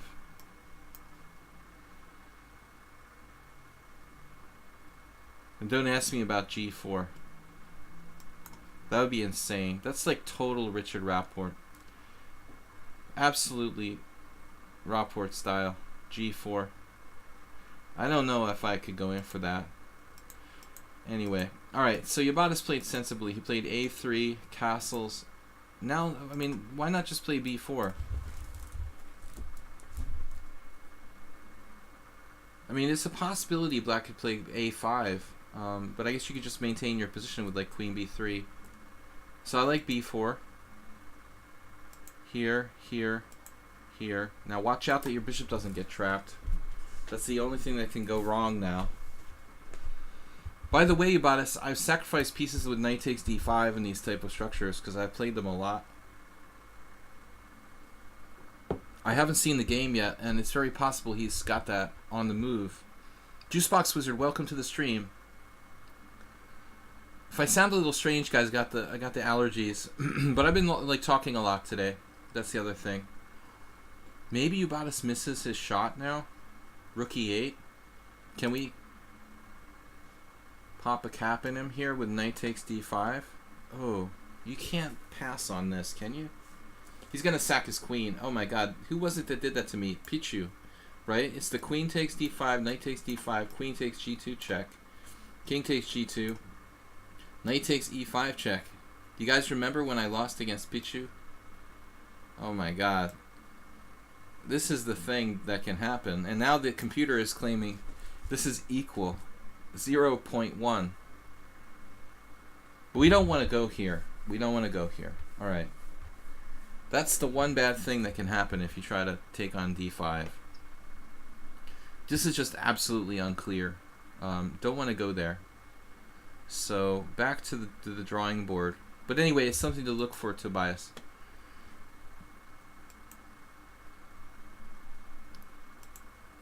I mean, part of his idea is to play g4 is to give his bishop retreat squares. There was always the possibility that our bishop gets trapped by g5. Yeah, now he has to put his knight on d6. That drops a pawn. Doesn't knight d6 just drop a pawn? Yeah. He has to go back. Sadly, he has to go back to e7 here. I don't know what he was thinking. But this was a nice positional game, and I was telling you about us today that you know, he's actually dangerous because he's capable of playing tactics and positionally, and that's what makes you a good player, the ability to be universal. Basically, black is just down a pawn for zilch at this point. I mean, JCS said black's pieces look misplaced. Well, the coordination for white is better here. And then he just weakened his king side with f5. I don't know. Maybe we just... I mean, actually now queen b3, knight g5 is basically fatal. Again, I haven't seen this game prior to this moment. He played queen b3, and it's an inaccuracy. Darn. Can you play knight g5 first? Like, with the idea of queen b3. Try to improve your move order. But then he plays this. Now if we play queen b3... So this is like a slightly more accurate order of moves, apparently. You gotta look at all these possibilities. Juicebox Wizard is counting down to his trip. Best of luck, man. Make sure you come back in one piece. Is e3 and g3 not supposed to be best? I read. E3 and g3. Well, I mean, it's a very typical formation in the English pass pawn. Black did the same thing here, e6 and g6. You can't just adhere to these. I mean, queen b3 wasn't bad. It was a perfectly good move. Queen a2, and then it's just... Black is just dead. Now knight g5 with ideas of bishop takes d6. First we take on d6. Also there's b4. It's just winning 100 ways from Sunday. Oh man, look at that fianchettoed knight. This is a nice game. Feels like you went off on a tangent with bishop g5, but it's all good. Black is just owned here. Bishop g5, bishop f6. Trading pieces kind of reduced your direct threats. Just taking space. Queen g7. Feels like you let him limp into this 2-pawn, or what is it, 1 pawn down. Feels like black is more than 2 pawns down. Nice move. Nice move. Looking for the knockout, but we don't have it. Very frustrating. This is a dangerous approach, but black couldn't find anything. Now we can take on d8 probably. No, we can't. We just have to move the queen to e5. He went to the a2. Queen e5 as well. I would trade queens there. I mean, I don't know. Is there something wrong with this move? We're going to lose the g5 pawn? It's good enough. Anyway, good game. Well played. Are we near the end yet? Queen a2, rook g8. Black never had any threats. Literally. Well, the g5 is hanging here. I'm not sure. I mean, I think I would play h4. I don't really want to give him that. You did. Oh, he drops a piece. I'm sorry. It's protected. I didn't see it either, so black can be in good company. It's hopeless. Oh my gosh. Yeah, 1 check. Not too much. This is awful. Man, this is murder. But you should really resign in a correspondence game at this point. He finally did. Nice game, Tobias. Thank you guys for supporting the stream. Got plenty of subscribers. I'd like to get some bit donations, maybe get some donations via PayPal over the next weeks. If you can, support the stream. I've got to afford going back to the United States. I'm going to be flying out in about a month. So make sure to donate lots and lots. We're going to be flying to the U.S. and staying over there probably from the middle of October to the end of November. I've got a tournament, a very little weekend tournament I'm going to play with Nefedov in the UK. Terrible lags. You're getting terrible lags?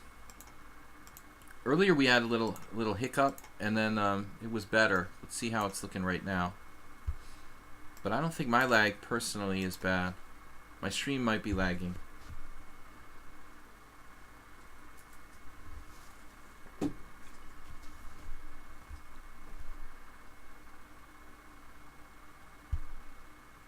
It's possible it's Twitch.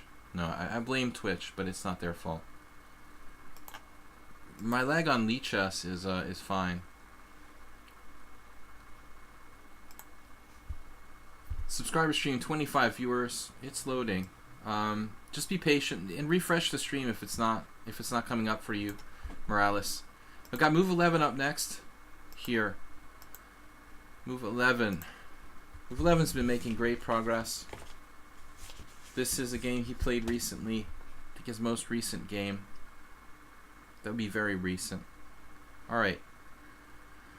Leslie Liao against Larry Christensen from 1976. Man, that's going back before my time, practically.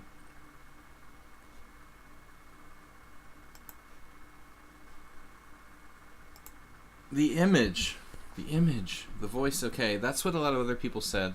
But it still would try to refresh the stream. I've been coming through all right on my end. So this is a game played at the Marshall Chess Club by Move 11. I'm playing in a small weekend tournament in Preston, England. It's gonna be like October. What am I talking about? November 30th to December 2nd or something like that. I'll probably be like the highest rated player. I'm not really expecting any other strong players to show up. It's like a small weekender. Just for something different. I haven't played a tournament in a long time. I haven't played a tournament since December last year when I got my brains bashed in the Grandmaster Norm tournament here in Budapest. I lost 4 games in a row. I drew 4 games in a row, then lost 4 games in a row. It's only the second time in my life I ever lost 4 games in a row. D4, and move 11 is black here. Oh no, the F4. I had this today, move 11. I had this today, and my opponent played, I played G6. You know what I didn't? I played C5. I rarely play C5, but I was inspired to try something different. 42 years ago. What? The 76 Larry Christensen game against Leslie Liao? I never met Leslie Liao, but he was like from New Jersey, and I was from New Jersey too, and it just struck me. Alright, the Larster, though we know very well. Lar. C5. Engine wants to play D5. A6 is the second suggestion of my stockfish. A6? Wow, that's random. I played C5 today. I thought this was kind of funny, you know. This is a strong move. Chaba Chazar. Chaba Chazar is actually a good Blumenfeld player, you know. This is the kind of move he likes. Anyway, so D6 for move 11. Nothing wrong with D6. We basically play for E5, if possible. You're playing a reversed Lisitsyn Gambit idea, if you can get it in. Of course, White's gonna play Knight F3. He's not gonna let you play. He's not gonna let you play that. If if White played G3 or something, you could go ahead and bust the E5. I mean, I don't buy this for a minute that this is good for White. Like take, you go into an endgame like this. I mean, this is. Excuse me, not this position. I meant to take the other way.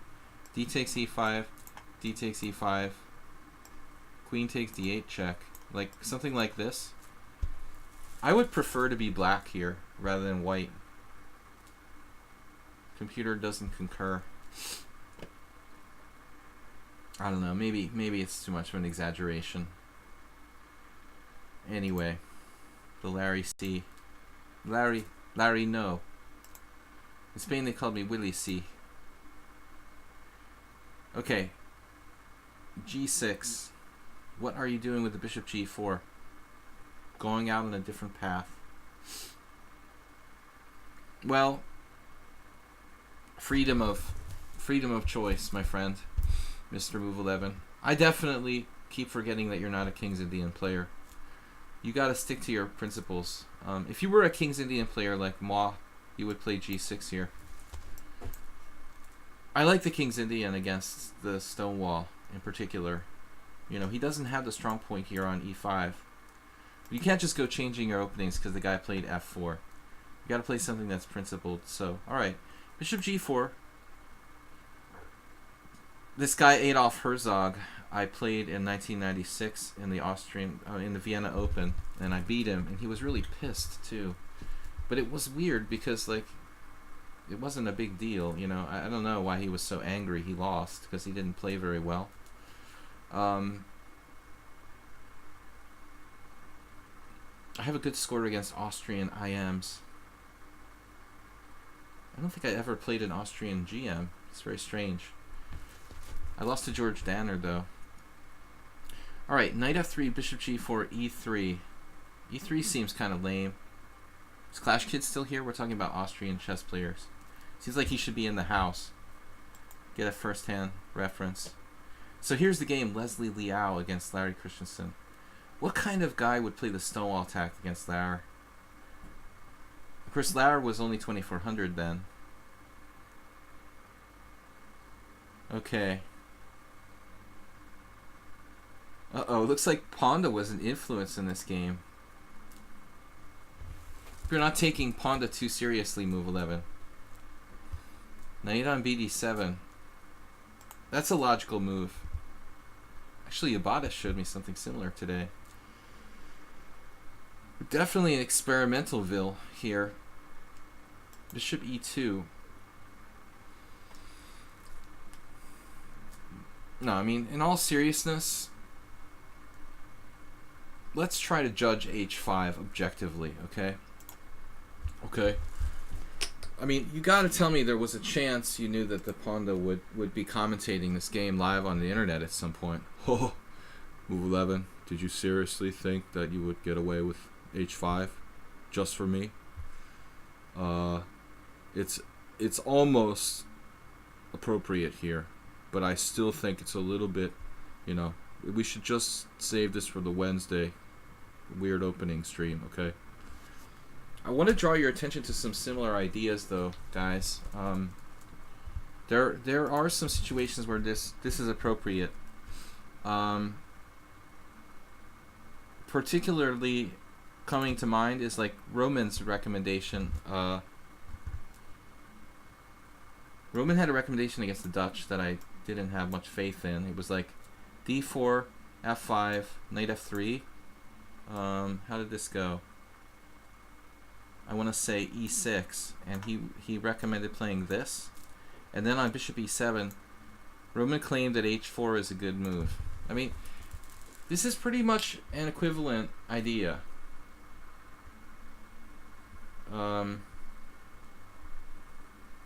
If it's reasonable here, one would assume that it's probably not that inappropriate in the Move 11 game. But I'm not sure. You know, I'm really just not sure. You can see that Korchnoi played this, so 1995, then later again in 2011. But I don't know. I mean, the one game where I actually got crushed in this was where my opponent played like knight f6, and I had no clue what I'm doing. It was like knight f6, and he just like took my bishop pair or something with h6, and I never really figured out what I'm supposed to do here after this. But I guess e4 actually looks pretty good. I must have misplayed it with white, you know, when I faced this one time. But anyway, going back to Move 11's game, there's some questions here. h5 is really sound. Larry played what? g6.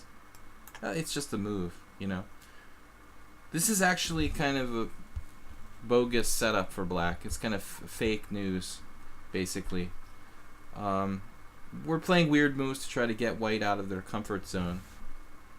Move 11 was talking about playing e5, but if you wanted to play e5, then you probably shouldn't play bishop g4, ironically. Because when you play e5, you're setting up a pawn structure on dark squares, and your white square bishop is actually an important player. This is what I was trying to impart to Yabatis today, that if you play this kind of, let's throw something else out there. Another opening like d4, d6, knight f3, bishop g4 or something. You know, probably you shouldn't be playing e5 here. You should be playing like e6, c6, d5, and putting your pawns on dark squares. Yeah, the Roman and I, we had our dealings with each other. We haven't spoken in 20 years. d4, knight f6. So I don't think you should expect to trade or play bishop g4 and play e5. Basically, you're going against the grain. This is your good bishop, and so if you play e5, you're like, what are you going to do? You're going to trade your white squared bishop after putting all your pawns on dark squares. It doesn't really make sense, you know. This is a tricky situation. You've got to be very, very careful here. Herzog played queen d3. I mean, that's probably not a bad move, actually. Rarely seen Dutch idea. Anyway, so e3, knight on bd7, bishop e2. And you just basically didn't know what to do. But I think the truth is that there's nothing fun black can really do. What's up with e5 here? The computer is claiming this was actually playable. So you gave a line, e5, h3, bishop takes f3, bishop takes f3. See, this is my fear that the white squares might become kind of like weak.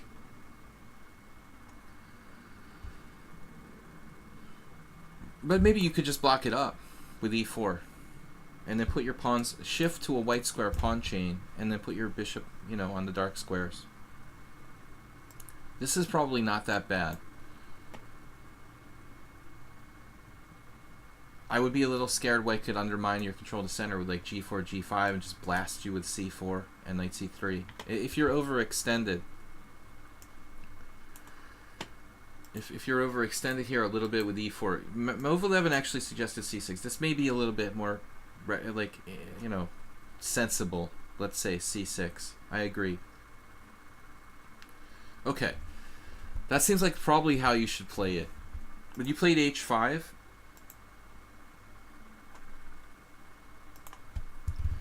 there's no way I'm playing knight c3 in this position. I mean, he can play c4 and develop his knight behind his pawn. You know, that completely makes sense. But to just go Ropport style and put your knight on c3 just for fun is almost as bad as h5.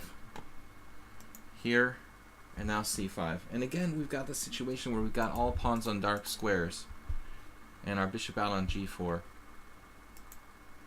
d5 now. Yeah, it's just becoming a 4 pawns attack Benoni where you're like, it's a really, really messed up 4 pawns attack Benoni. Well, 3 pawns attack. Feels like a 4 pawns attack where you're playing h5 randomly. This is kind of bizarre. g6, e4, and here we are.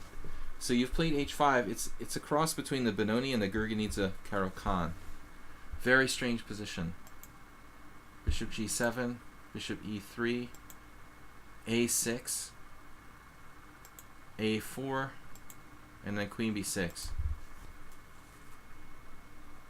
Maybe knight e8 if we could move our king and castle. Do we want a castle though? You know, I'd love to be able to bring the knight back here around to c7. There is no good square for the knight. It's really a problem. Could we play c4 at some point? You know, like the classic Benoni idea, to take here and play c4, try to get a square at c5. It looks bad here, though. White's just too well centralized.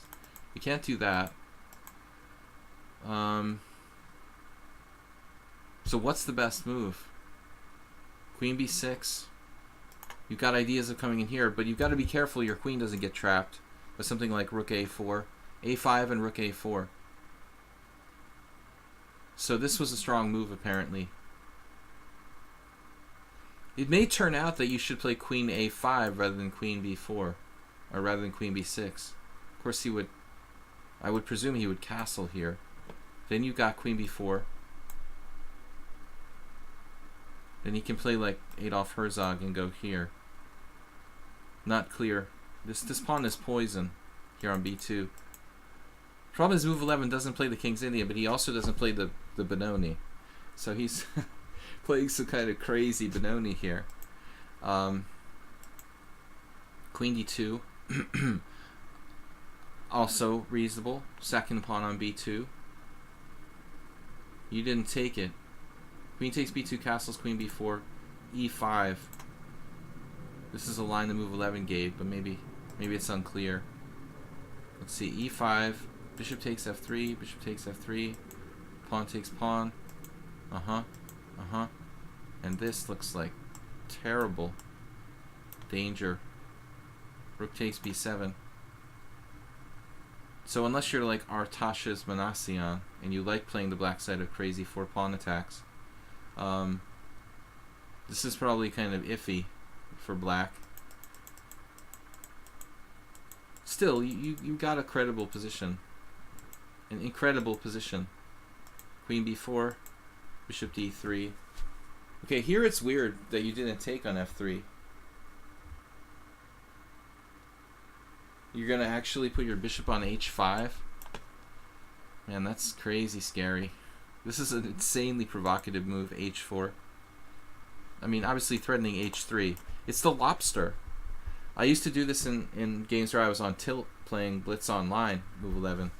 It's just a typical lobster idea. You're going to play like h3, bishop h5. No, you're going to have to take at that point. He didn't do it. He did the scarier move, knight g5. Now you're like, gulp. I hope I didn't just make a mistake. I would definitely be like, my throat would be gulping right now. Oh my gosh. I passed on my chance to play bishop takes f3. Now my bishop's going to get trapped on g4 by h3, or I'll have to put it on h5. At the same time, he can't castle queenside. That's probably not a good idea anyway. White should just play like h3 and castle short, and he has a good game. So this seems like dubious for black. Your bishop has literally no squares. This is not an issue.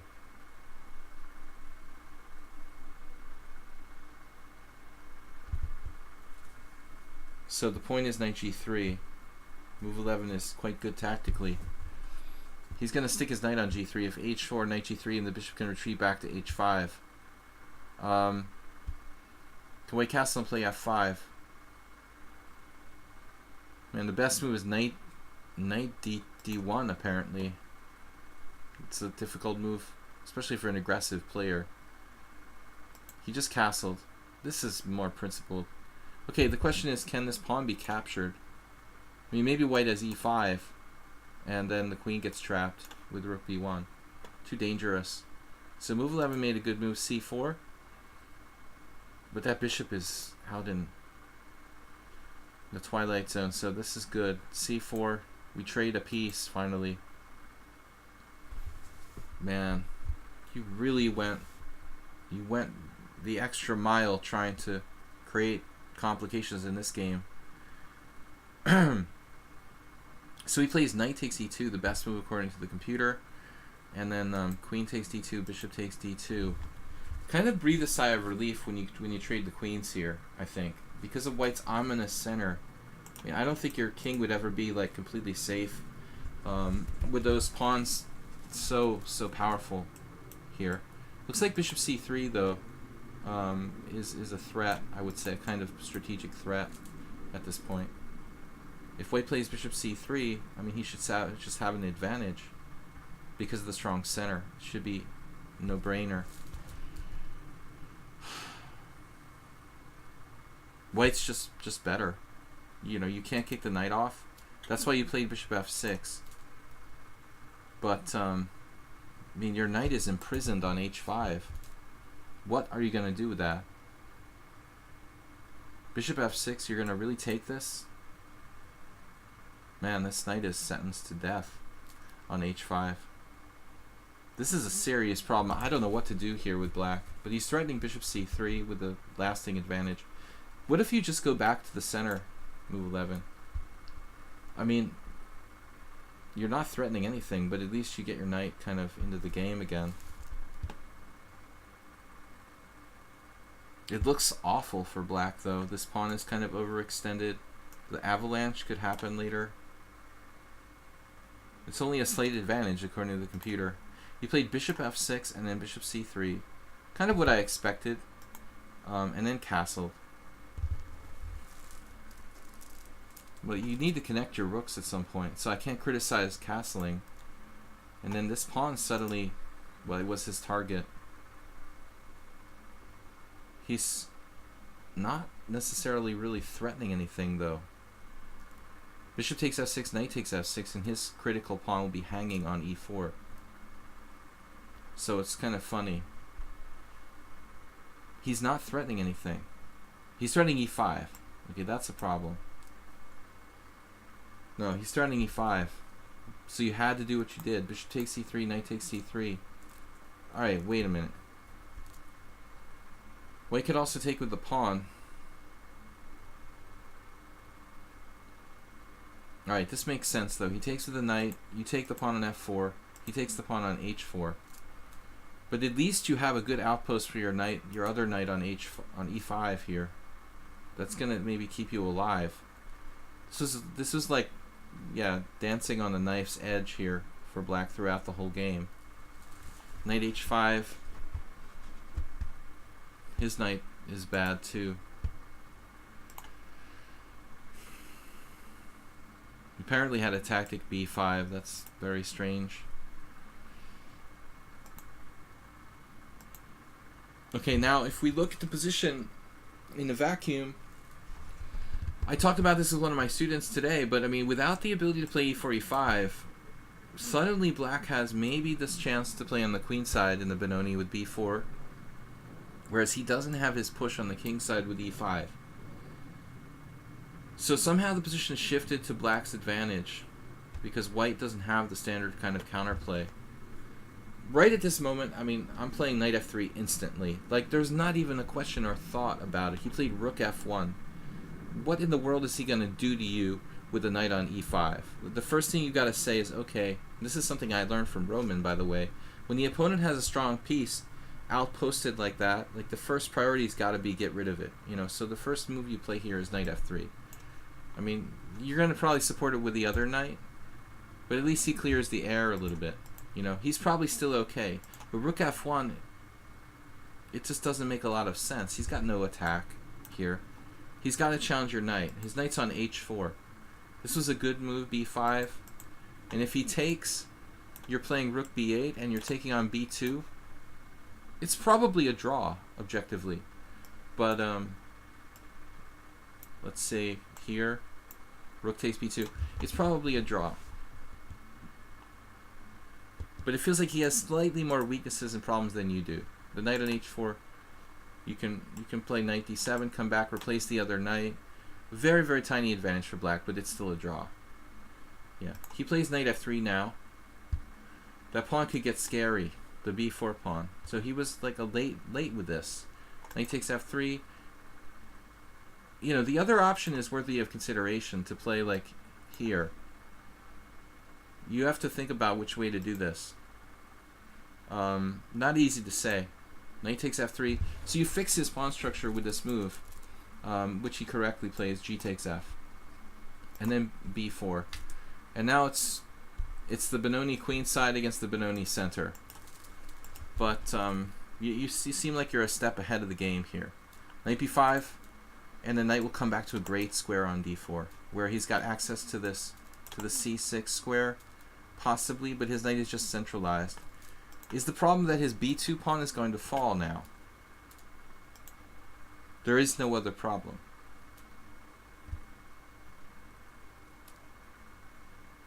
So he found this. c3 is a kind of weird defense. But he was probably like scared to allow you to push the pawn or something. So rook b1.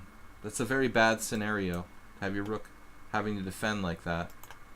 Knight h5, stopping. Actually, what is the right move here? Should we come back to d7, play on the queen side? I mean, very, very tough. Such games are a mystery to you. This is Clash Kid. White is an awesome position, then trade the wrong piece. In this case, the wrong pawn. Everything is even again. I mean, I feel like black is a tiny bit better because of the danger of the b2 pawn. There's also like rook a8, maybe. Knight h5. Here he should bring his king to the center. But move 11 will have a very strong outpost he could support if he has a little time. Does he have time, though, to play knight f4 and support it with g5 or something? This was like a good general move.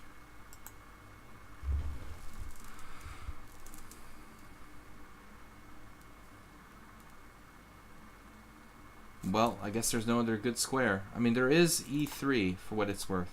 Here? Does that do anything? But he's got to meet the threat of rook a1, probably. Rook d2. He was afraid of c3. But it may turn out that move is nothing. Good move. There's a secondary weakness now. The h-pawn is isolated over here. He attacked your pawn, forcing you to go forward. Man, but this is crazy. He probably never saw this coming. That's beautiful, man. I mean, that is insane. Suddenly, like, white is getting mated with this rook infiltrating down the h-file and the other rook laterally attacking like this. White had no clue that there was something happening here. You know, the first thing was that awkward moment here where his rook didn't know where to go. I mean, he was afraid of c3, no doubt, in this position. But this would give his other rook play, you know, like something like take. And I don't know, where do we put the rook? That's the problem. We have to play here. Still, this is terrible for white, actually. He's in a lot of trouble here. I mean, it's probably the previous move where he really got in trouble. He played rook b1 and then knight h5, and now he needs to play king f2. So if knight f4, rook d2, c3, that doesn't work. He would have held on here, maybe g5. I like black. Black is a little bit better. But he's got this king that's all the difference in the world. He can maintain his rook on a good square here. This would have saved the game. But move 11 played this brilliantly. Like, he got one opportunity and took advantage of it with knight h5 and then knight f4 and then king g7 and then the rook, and then all three pieces filter in. Something like Asterbait was talking about today. You get your chance or whatever to play chess. And c3, man, just like out of the blue, you're dead. He realizes if he takes this, rook h8, it's just perverse. And literally, you can't do anything. Just mate in 6. Nice job. The king being cut off was the critical blow. c3, knight d4, pawn takes pawn, and this is apparently a blunder. Wow. Maybe time pressure. So rook takes b2 was good enough. Rook takes b2, rook takes b2, c takes b2, rook b1. But that's hard to see. That's a really, really evil trick. Like, move 11 probably saw this and then figured, oh, I'm losing the pawn, or else I have to play knight d3. And he could shake the knight with king f1. Well, actually, how bad is this? This wins. Okay, so there's multiple wins. I mean, I would have thought knight d3, king f1, rook c8. The point being, you know, you could play like knight c6. Then rook a8. Okay. And that's the point. So king e2, rook a1. Winning. Just in time. There's another nice variation. B takes rook b1, rook c8. What about rook a8, actually? This should be, you would think, good enough.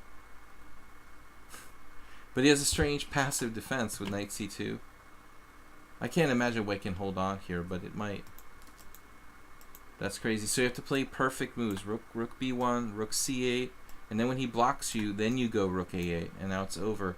I guess because of rook takes b2, rook a1 check, and the only point, the most important point, is that king f2, knight d3 is a fork, and we win the rook. And this is the only reason why black is winning, because of this variation, where white left his king on the back rank too long.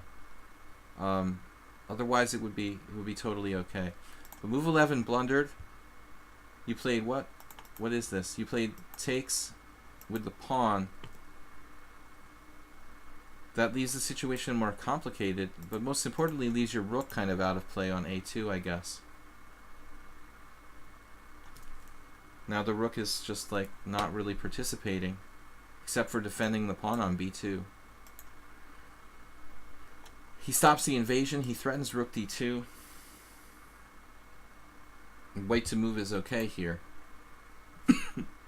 Is there another move? Rook c8 again. Might be an idea. Induce him to play knight c6, drive him away, and then go to a8. Probably the same idea as in the other variation. Rook a8 right away. Rook d2. Oh man, there's a sick move here. Knight d3. That is just... That's evil. Knight d3. Rook takes d3. Rook a1. That's so sick. No way to defend. I mean, what if... Yeah, what are you gonna do? You gotta find a move now. King f1 or something. But again, rook a1 is crushing. This is a really, really nice theme. Giving a knight. Okay, guys, almost the end of the stream here. This is our last game, but we'll finish it up. Rook a1, rook takes b2, knight d3, and well calculated by move 11. Could white have done anything to save the game there? Yes. This was his second chance to play king f2, apparently. Though you should play this position till the cows come home. It looks like you can alternate threats along the h file, the c file. Even if the computer says this isn't winning for white, it's still very precarious for him. But he seemed to miss the theme of getting his king in the game. This is pretty obvious. But now this guy is apparently, he's not your average 1900. He's like a 77-year-old master, not master, 77-year-old player. So I imagine if he's 77 and he's 1900, one would have to believe that he was like 2200 at his peak. King g2, and you're just up the exchange now. This position doesn't win itself. It doesn't win itself, but the fact that you can trade rooks is pretty much problematic for white. Good decision. Trade, king up, rook b2, getting behind the pawn. Yeah, he needs to, he needs you to have one less pawn in this position in order to draw, probably. And that's just not happening. You've actually got the threat of, well, I mean, I think that you can play king f6 to start with. You might be able to sneak up on the pawn sort of laterally by rook d2 and double attack the knight and the pawn. Problem is knight c6 and b4. So it's going to take some work to win this position. King f6 is a good start. He stopped you from playing g5, which is actually pretty smart. And then e5, okay. So it's simply taking this pawn out, and it'll be like rook in 3 against knight in 3 at the end of the day. He trades pawns, but you're threatening e5. He can't stop it, and you're going to win a pawn here. And in a pure scenario, I mean, I guess you could also play d5 here. That's what you did. I mean, there's other ways to win. You can probably come back here, put your king on d7. Then you might be able to creep up and get some counterplay. Here, getting your own passed pawn. Very limited material, but a clear exchange up. This is lost. Now it's lost. Rook here. Knight b5 check. King c5. You've got a great king now. And he literally doesn't have a passed pawn of his own with king c5. Yeah, the guy was probably a master level player at his peak. It's not bad to be 1900 when you're 77. Knight c7, Rook e2, b4 check. Back in the day, you only got a FIDE rating if you're 2200 plus. Yeah, that's true. Women were allowed at 2000, and men at 2200. When I got my first rating, that was the way it was. Back in, like, I think I had my first FIDE rating in 1990, 1992, 1991. So king c6, knight a6, he's really holding on, hanging on, and then b5, rook b2 would have been my choice there. It doesn't really matter. Rook b2, this is actually better, the d4. Here, d3, Matt's not afraid. He lets the pawn go all the way to the 7th. Watch out for the pre-move. He's got a fork. So rook takes b7, knight d6 check, king d5. I would prefer this variation. It's more elegant. You're just all business.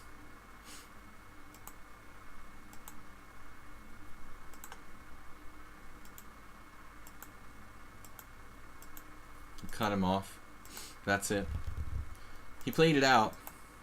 Not looking good. Rook f5. The critical rook f5. He's got a fortress. It's a fortress, guys. So that'll wrap it up today. That was a tough win. I don't recommend repeating what you did in that opening. Move 11, that was totally experimental. Looked like something from a Wednesday stream. I'll give you credit for being creative, though, with h5. Anyway, guys, that's it for today. Thanks for joining us here for the subscriber stream. I'd like to thank you for the Panda myself. Hey, man, thanks for playing h5. It was really awesome. I'm glad you won, but you scared us. So don't cut it so close next time with the craziness, okay? We'll see you guys next time. Thanks, everyone. Thanks, Soltico, for being a moderator. Thanks, everybody, for subscribing, watching the stream. Don't forget, we're going to be back tomorrow, Friday morning, 10 a.m. Central European Summertime, CEST. 5+3, accepting all challenges from players with established ratings here on lichess.org. So thanks again for watching, guys. Thanks for joining the stream and subscribing. Don't forget to check out my YouTube channel, Video Chess Training on YouTube, and also support the stream with donations and bits. I really appreciate it, guys. Merrill Dixon, especially today, donating 511 bits, the bit master for the week. Finally, I want to mention Sunday Simul. We do have a Simul, 6:30 p.m. CEST on Sunday. I reserved the right to start the Simul slightly later because I have a tournament game in the morning on Sunday. There's a small chance the Simul get pushed up like half an hour to like 7 o'clock, or pushed back half an hour to 7 o'clock Central European Summertime. But I'll keep you guys posted, and you're all welcome. And Soltigo, thank you very much.